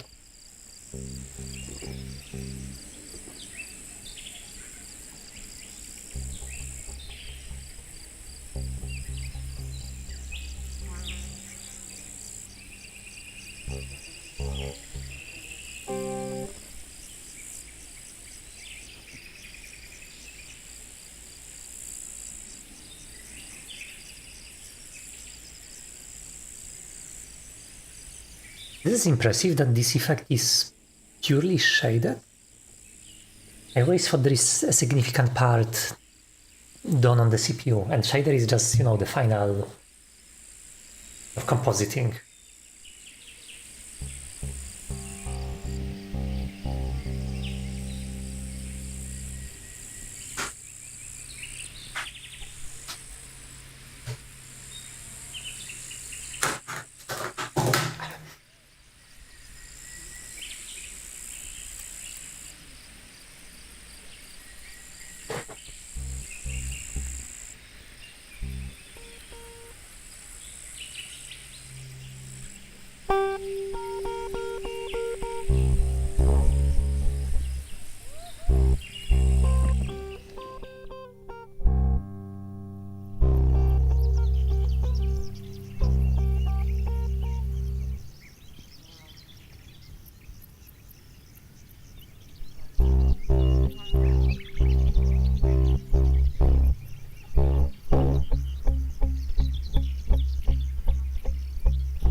Okay, I am getting...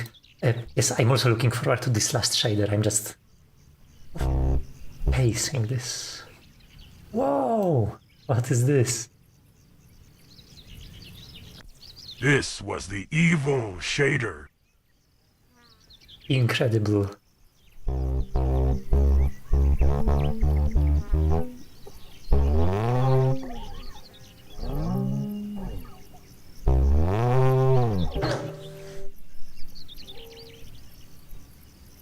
This shows you every uniform.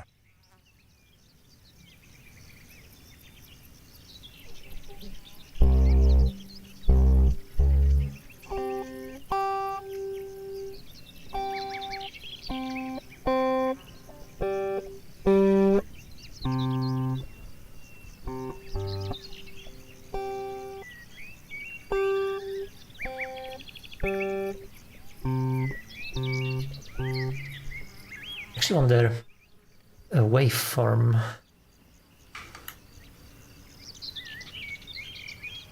So normal audio has like 48 kilohertz.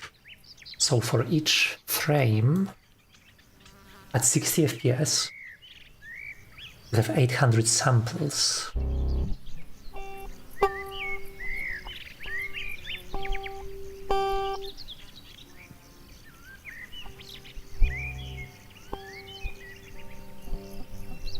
See constant offset when I grab a string and I pull it like left and right. In the waveform you can see that it's actually pulling left up and down. You can pull it like away from the pickup. Nice, nice.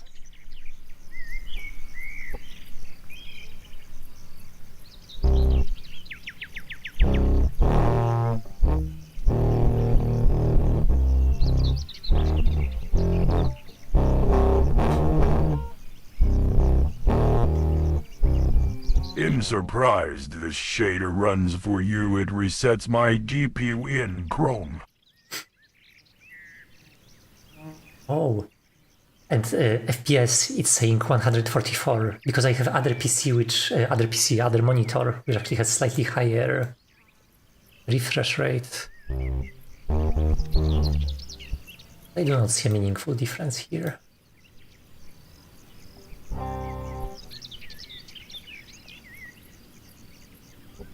This is such an incredible shader. So it uses its own texture from the previous frame.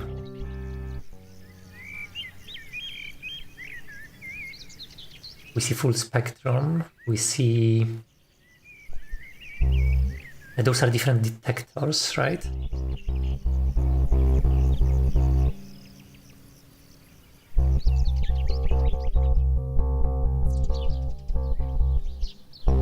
I can see how inconsistent I am.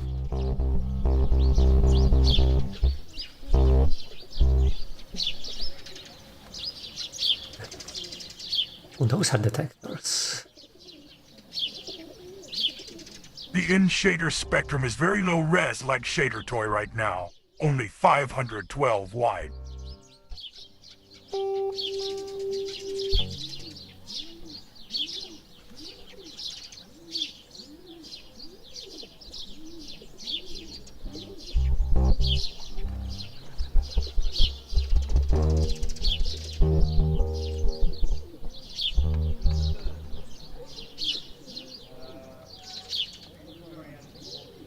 Even has pointer location. What?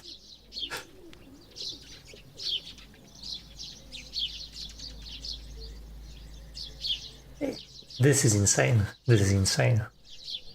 Okay, the last one, the final one. This one locked Chrome. Chromatogram? What? Are you telling me that different nodes are actually colored properly here? This is just a very rough approximation.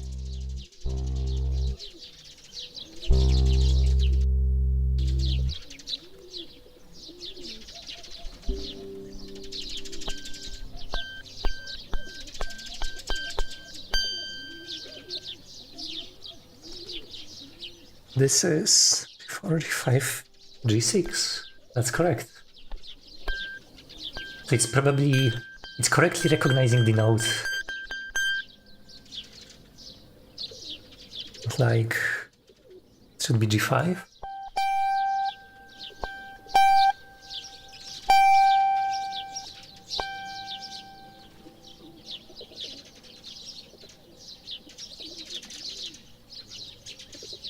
The limit is displayed 786 DAW. Because of the low-res linear FTTT.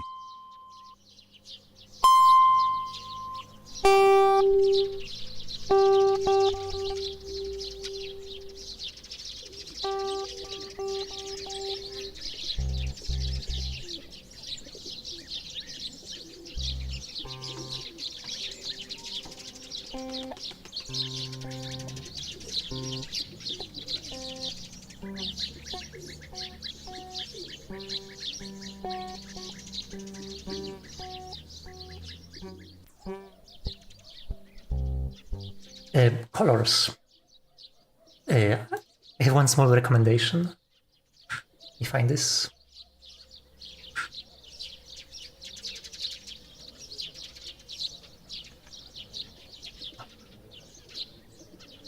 Forgot I have Automat open, and Automat likes to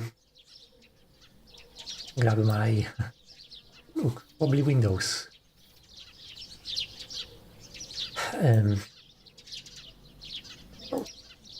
Desktop scales.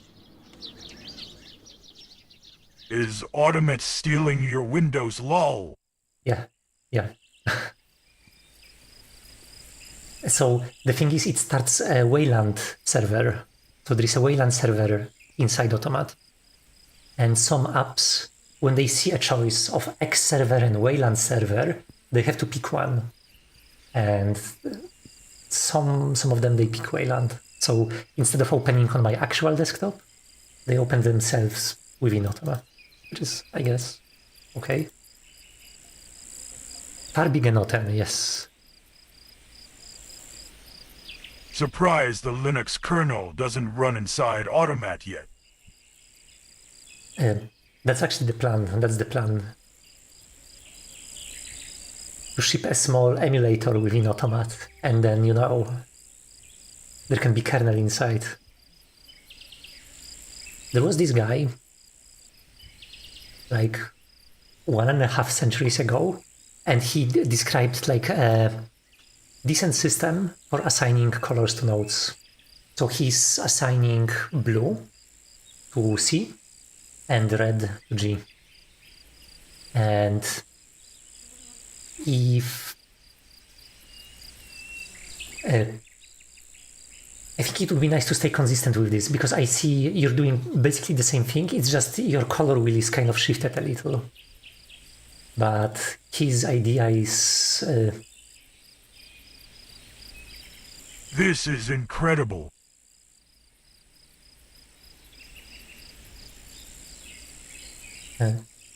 this is called Farbigenoten. It's easy to find, it's like public domain, because like it was so long ago. But he tried to come up with a music notation based on colors, and it... I started learning from this very recently. I'm not like a trained musician, I'm just playing around, doing around. And this system, the colors, assigning colors to nodes, it bloody works. It works really well. When I'm reading notes, I have some exercises that I'm doing.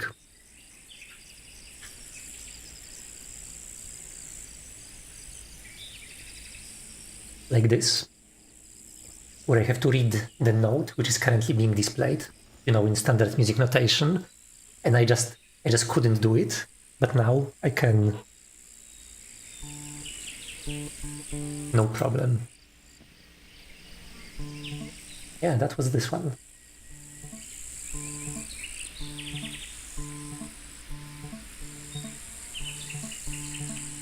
It's just the colors. He used slightly different colors. See, the green is for D and so on. Slightly different color wheel. Always had trouble with note reading the way they taught it in my elementary school.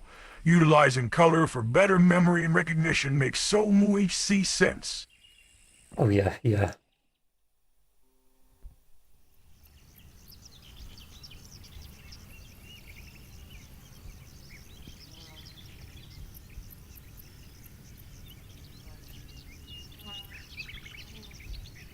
I was also playing with spectrograms, and I found something cool in Audacity. I can record something.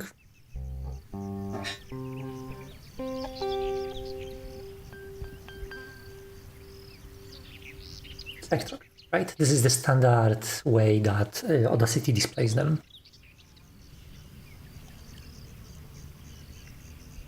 But if you go into settings, you change this to this different algorithm called reassignment, suddenly this thing starts looking so sharp and so clean. This, like that. Yeah, maybe now.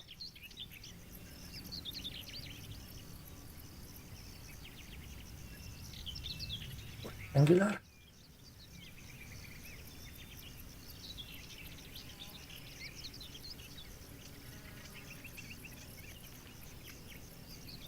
Yeah, this one is decent.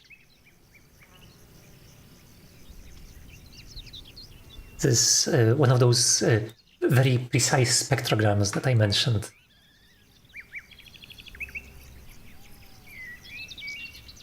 And what I really like about this is power chords. That was a power chord. It didn't sound powerful, but it was a power chord. components.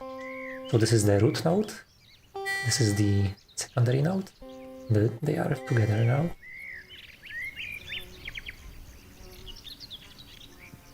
If I delete this section,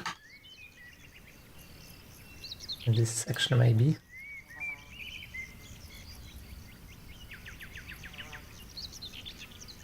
you can kind of see this property that for every 2 periods of the root node, there are 3 periods of the secondary one.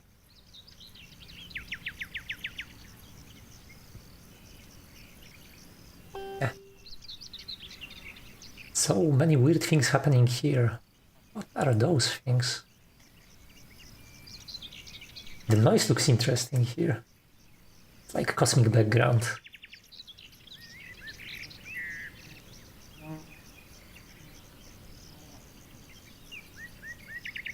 It's almost some structure here.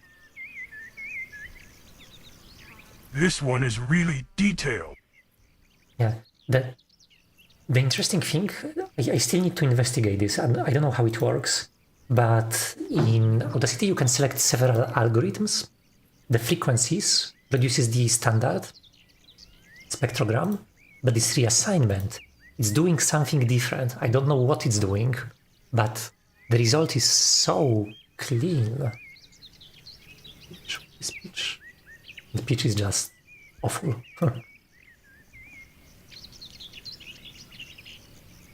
Yeah, this one is incredibly clean. Like selecting the right windowing function and the right algorithm, it produces incredibly clean spectrograms. And The link didn't went through, got automated. let me check this. It looks similar to this. URL.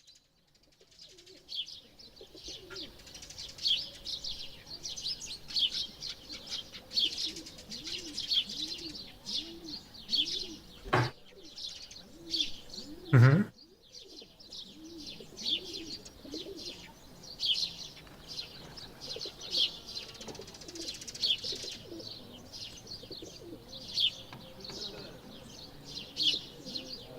Yeah. So much finer in detail.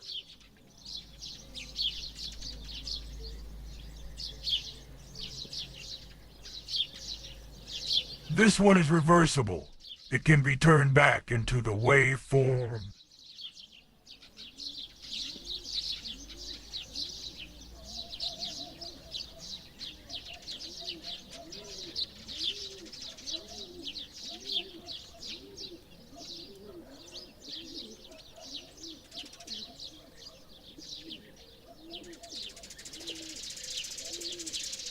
Non-stationary Gabor frames. There is some kind of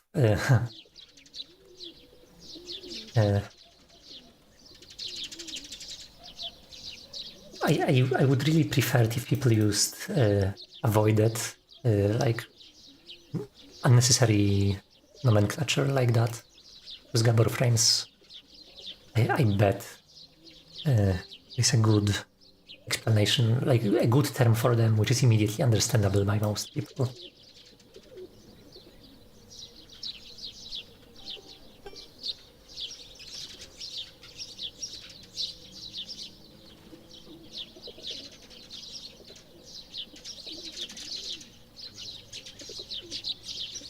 Nice.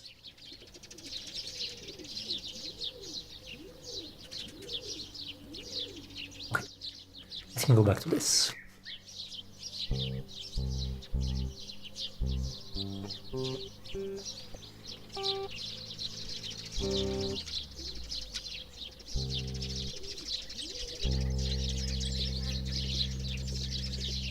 The peak node detection isn't super great.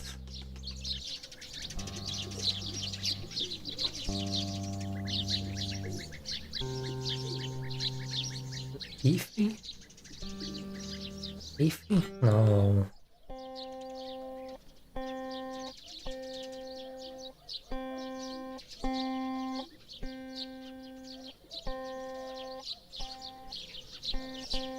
This should be C4.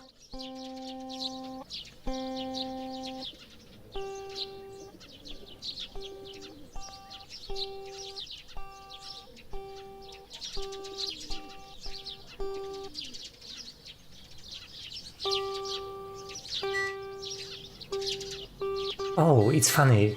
The location on the string where I pull actually makes a visible difference. When I pull it near the center, it actually classifies pretty decently, but when I pull it on the sides, it starts locking into harmonic frequencies.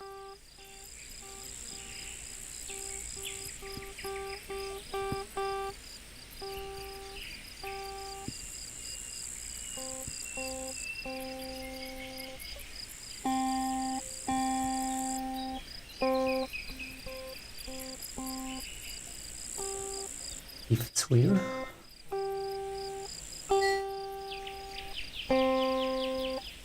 This fifth wheel is much better at detecting note.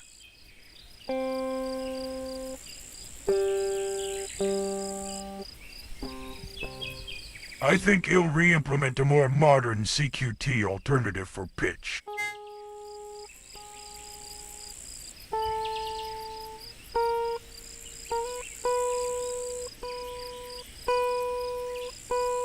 Is B. C. C sharp. D. Sharp. E. F. That should be G. No, F sharp. It's correct.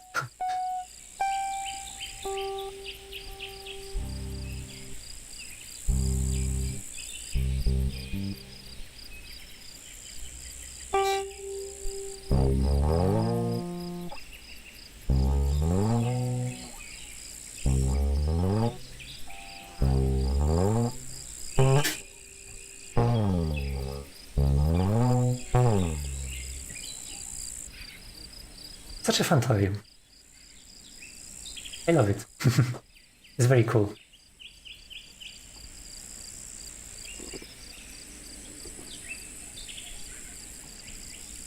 I love the fact that everything animates, and it's and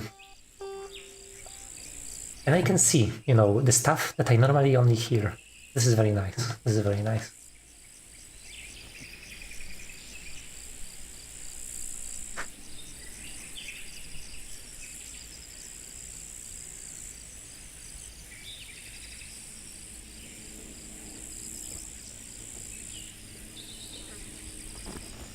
And this user interface. I wanted to design the whole UI around this concept. Have everything subtly animate along with the music. I love this, and the animation is not, you know, just for the sake of animation. It actually carries some information.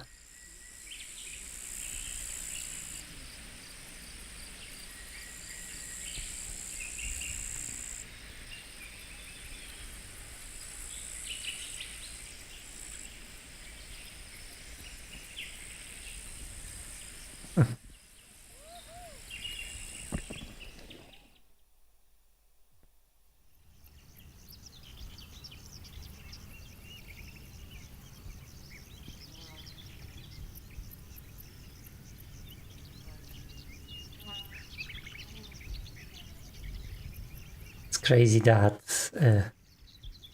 every pixel on this image computes this whole program and decides, okay, I will be green, and that's it, that's the output.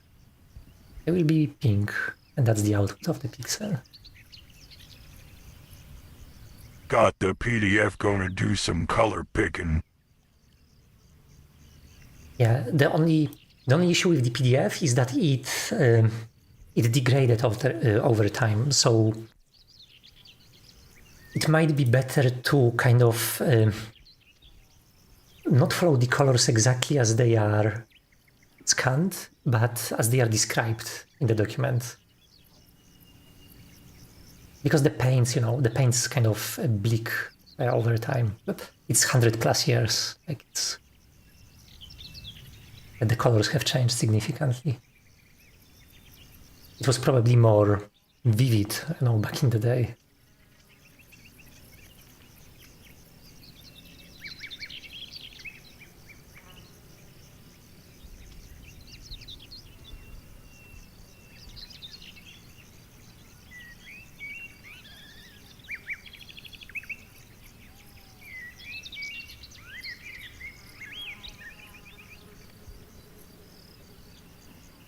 Oh, nice.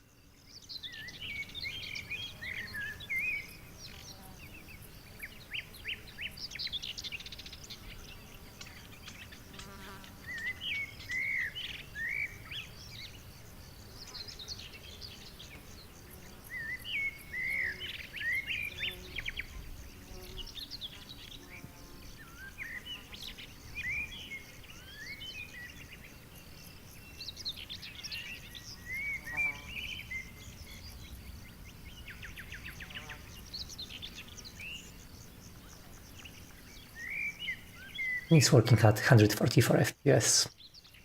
Somehow.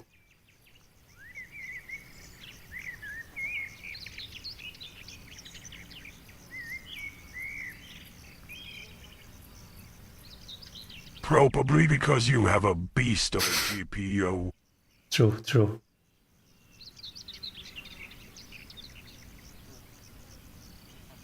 Still works at full screen.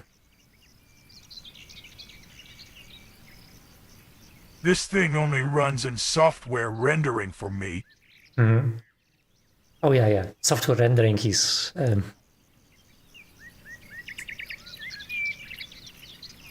yeah. It's no way to. It's not going to be possible to power such a shader.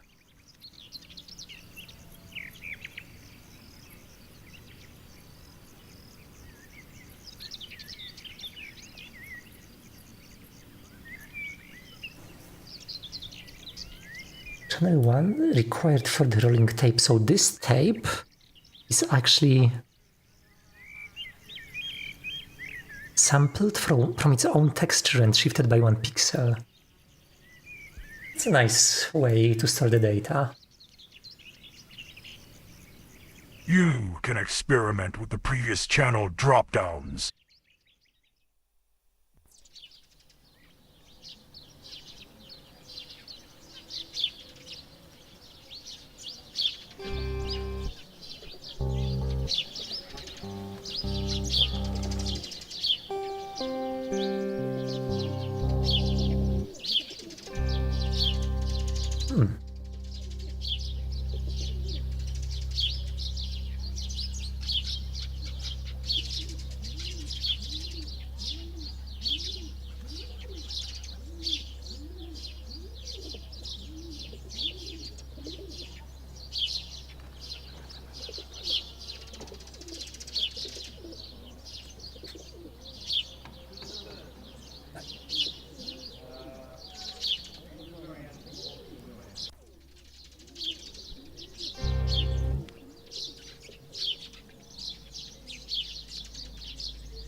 Your work is very inspiring.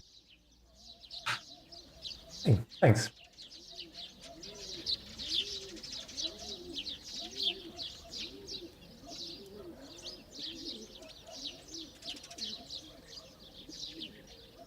I was doing something here. I think I was reviewing the change that was done recently. There was a bug. An AI agent refactored some things. The bug still didn't went away, but it should be easy to fix it now after the refactoring. I just need to bake of pointer displacement somehow here.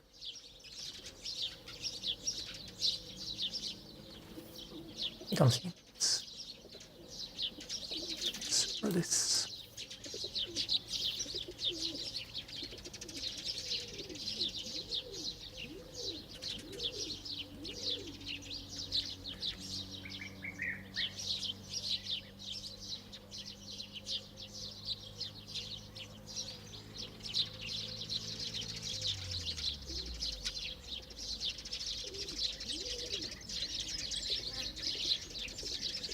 Okay.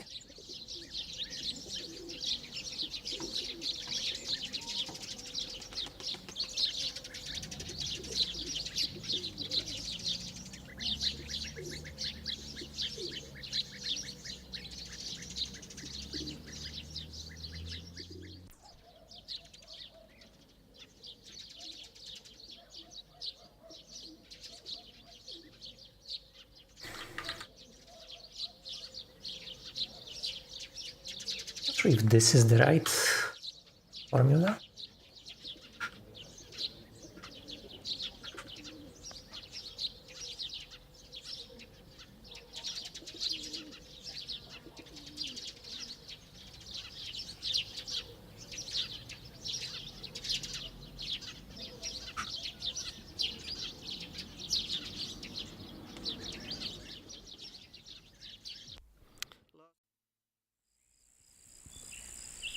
Yeah, that's the idea. This should fix the bug. We should now have this warp by needs to be animated. This is not animated. No, it is. So the animation no longer disappears instantly.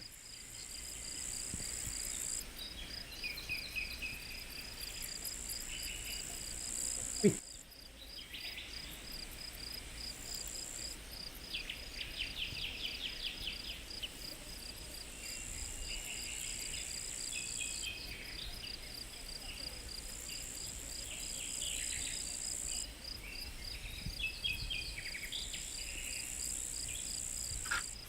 What was the previous version?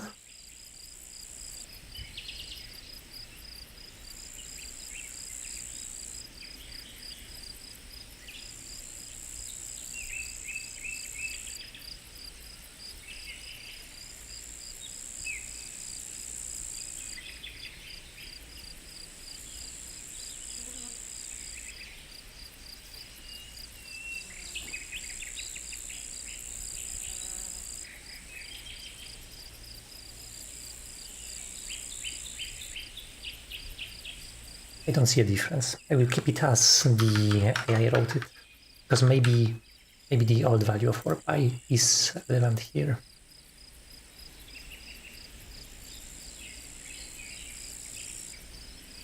Okay, be added. Be right back.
continuing.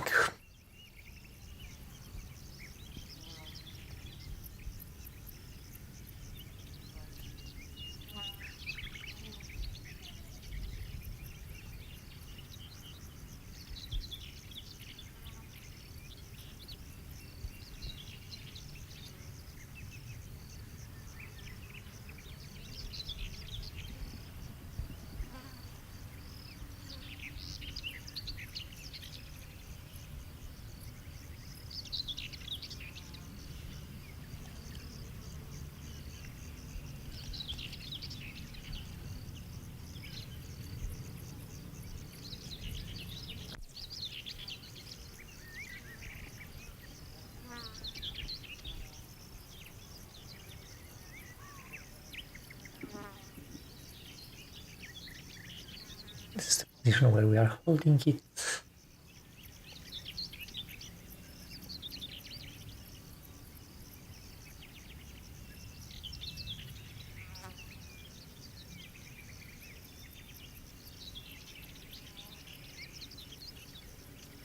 Okay, this looks good.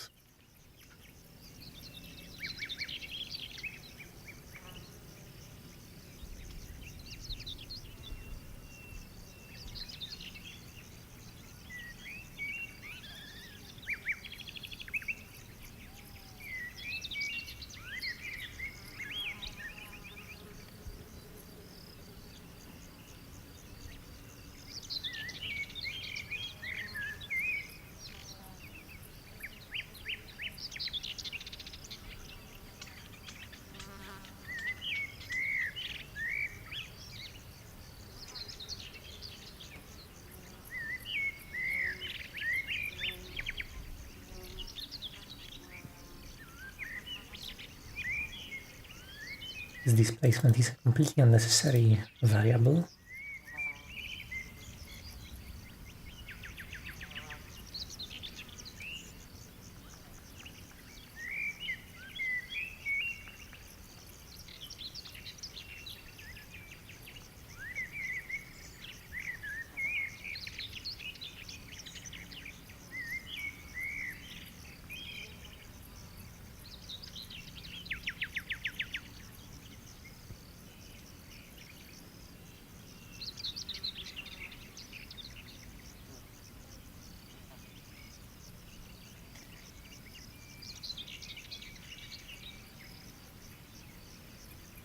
Wait, no.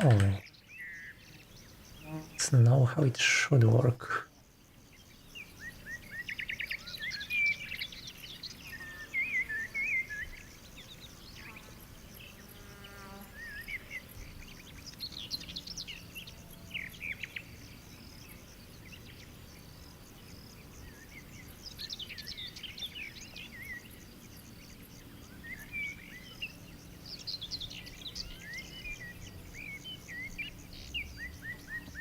And this is a separate change. I will change how weight works.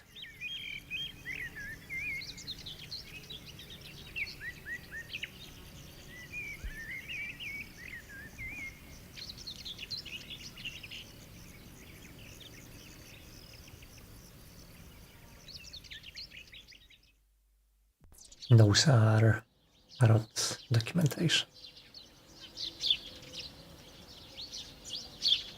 Let's go in this. Good, good. Now let's make the animation actually nice. This is the big thing. It's going to actually change this.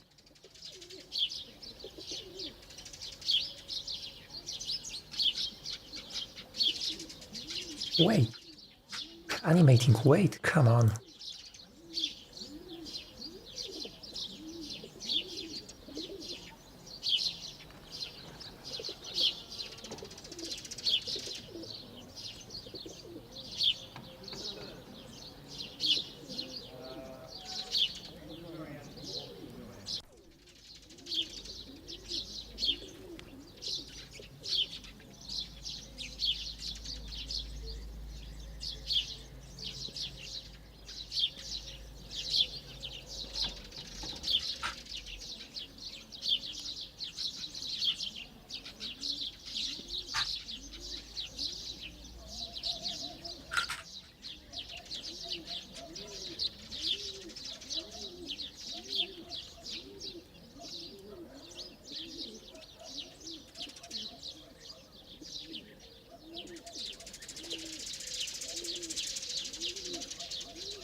want to animate this warp by...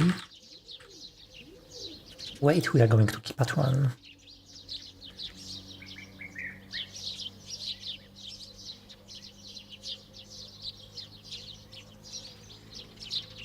Same here.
Let's put here string.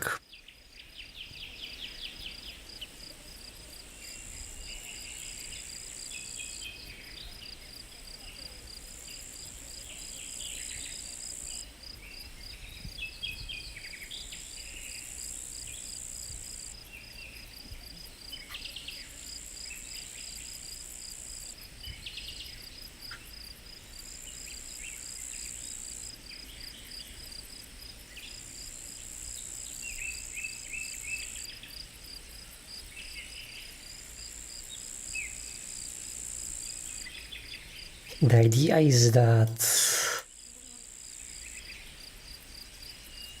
each texture anchor of each widget can be sometimes animated. And the easiest place to store the animation state is within the texture anchor. What we need here is velocity for warp by.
How do I do placement new?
Okay. Is this undefined behavior? Probably not. Not quite sure.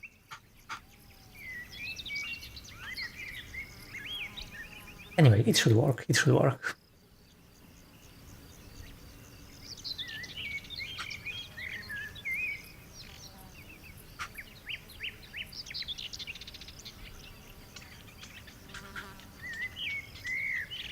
Yeah.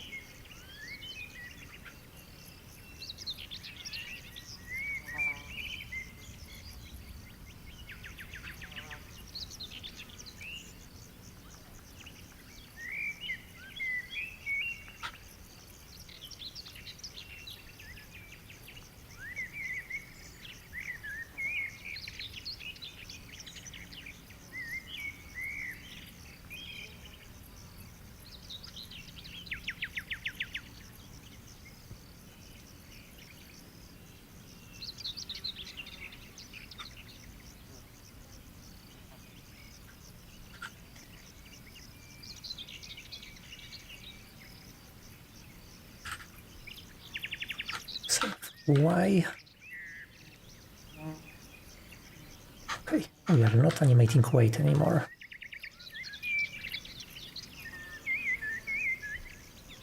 The reason I'm keeping this struct inside the string is that string will kind of clean this up properly.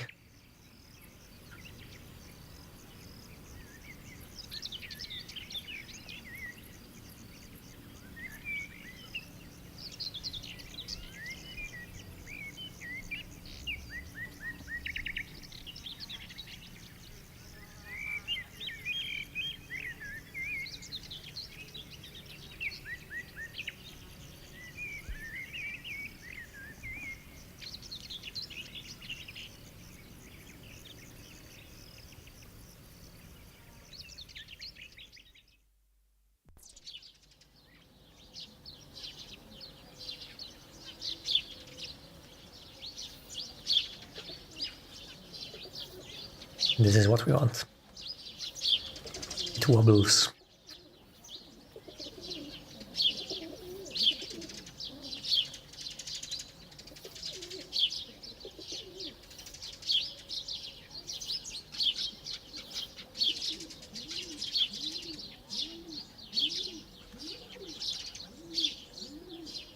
I think the initial velocity.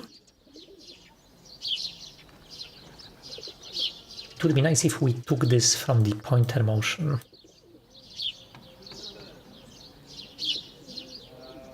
Okay, let's lower this to by 5 maybe.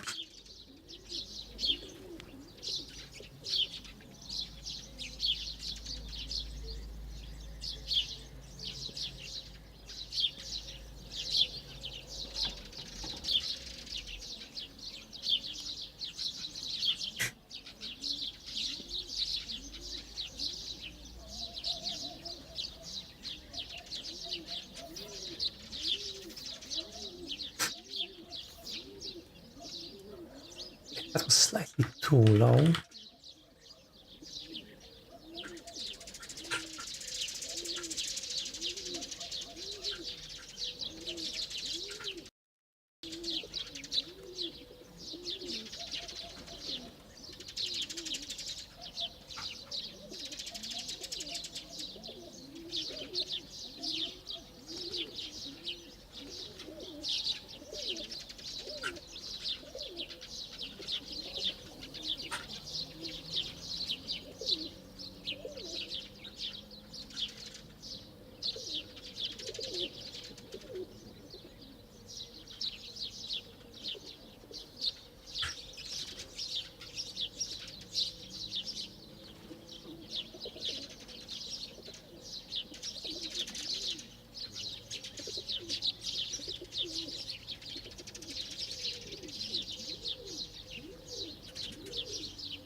should be shorter.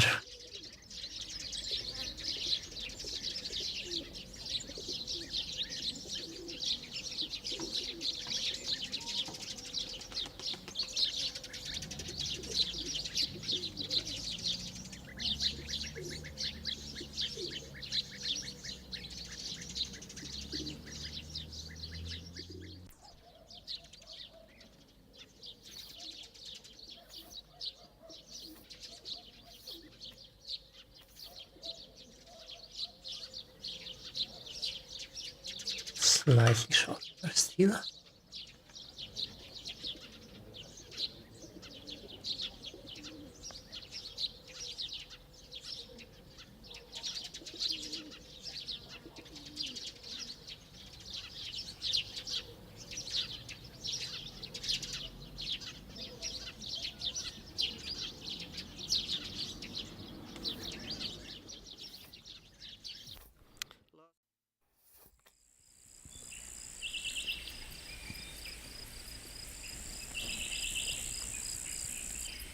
Even shorter, maybe.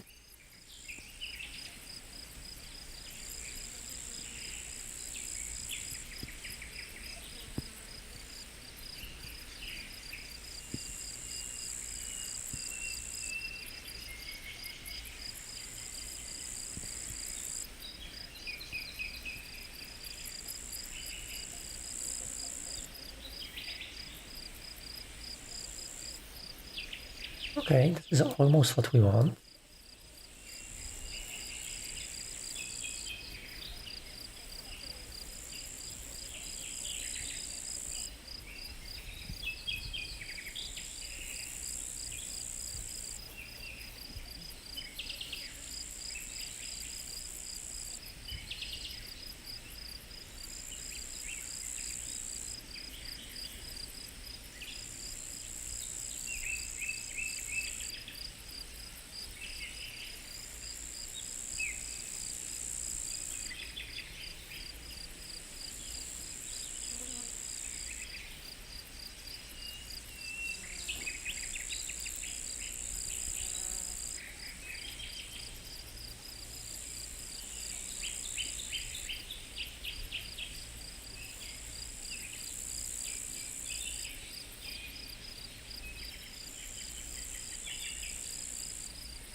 Okay. It's behaving slightly better. I will reduce this even more. Or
Interesting glitch. We still have so many glitches to fix. It's better, but it's still... At least one of those glitches is gone now.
Wobbly objects are nice.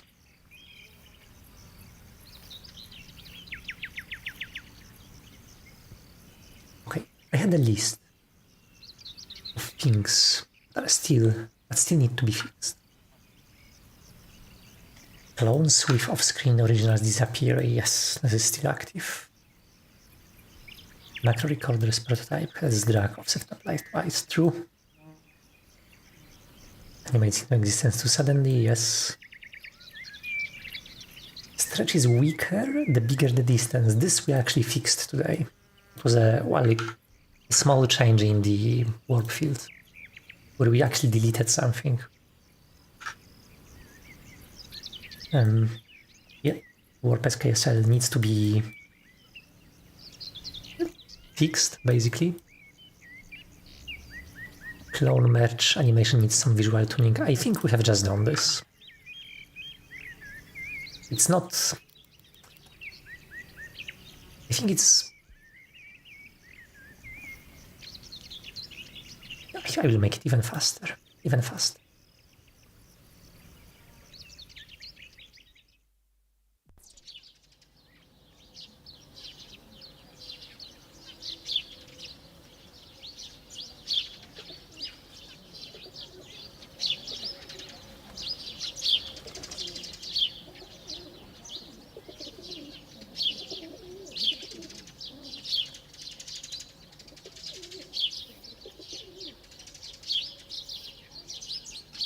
Yeah, it has a very slight bounce, very subtle thing.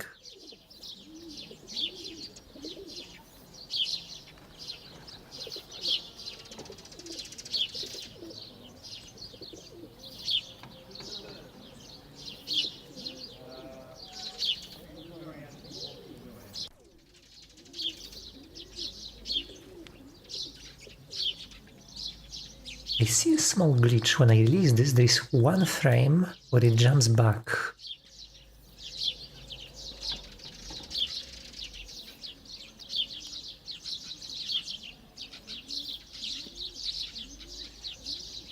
Maybe.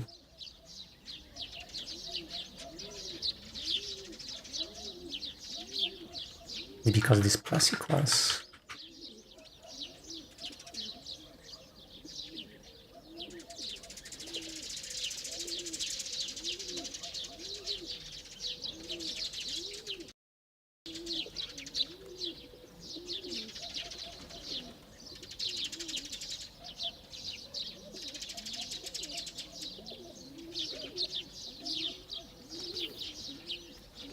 No, that's still happening.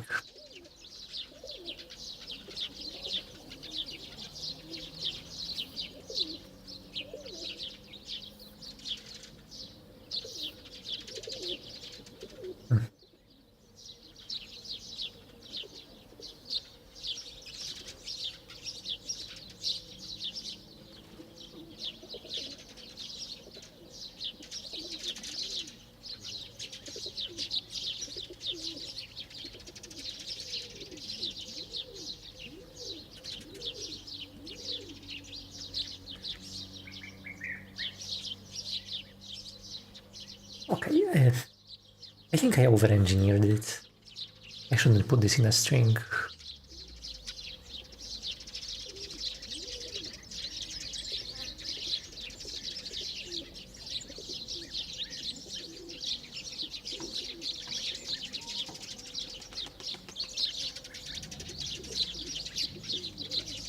Or maybe I should put this in a string.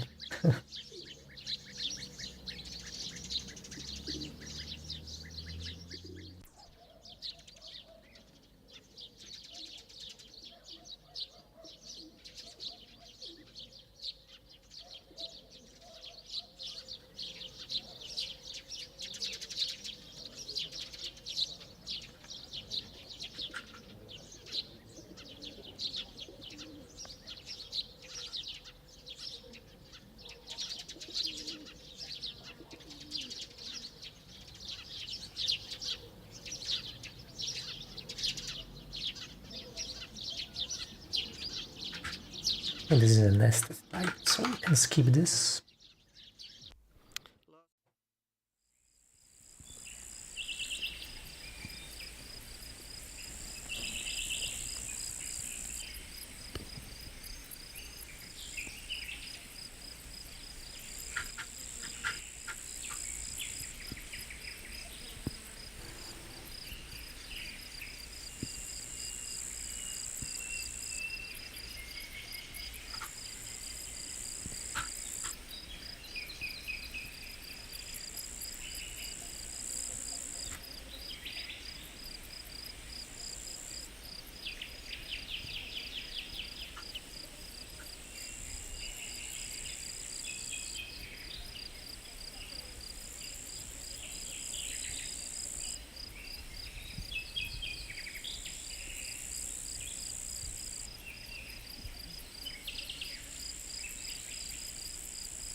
Okay. This is the string-free version. This is 8 bytes instead of 30 something.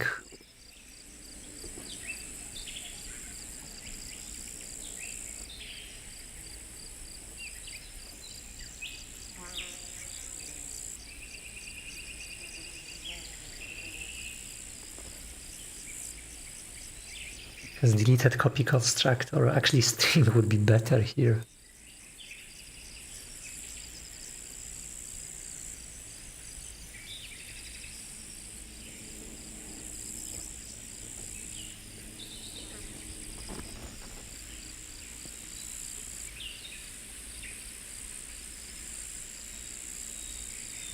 Okay, I'm going to change this back to string.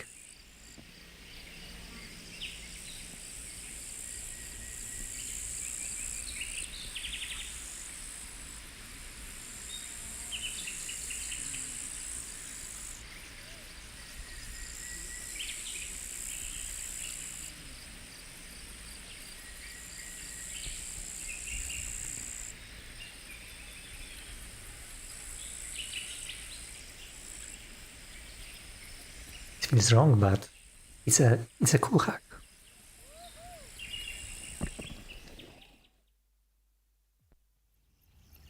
Just plain data anyway.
remove this weight.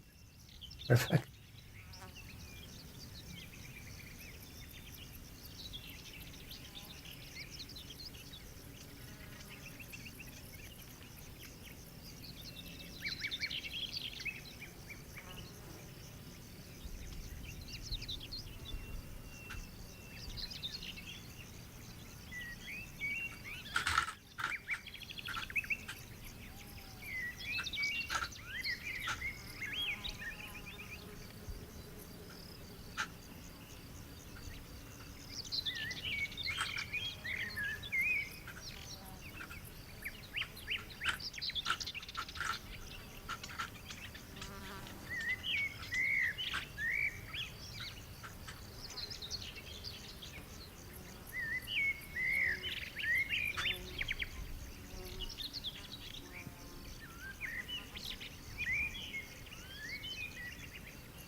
Okay.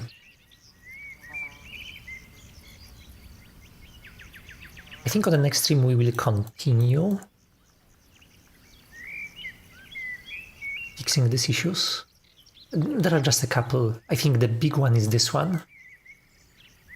And all of the others are just some shader tweaking, some simple bugs. This is the only real issue because this one catches how the renderer works. But we'll think about this in 2 days. So do I stream on Wednesday? Yes, I do. Okay, so see you on Wednesday. Bye-bye.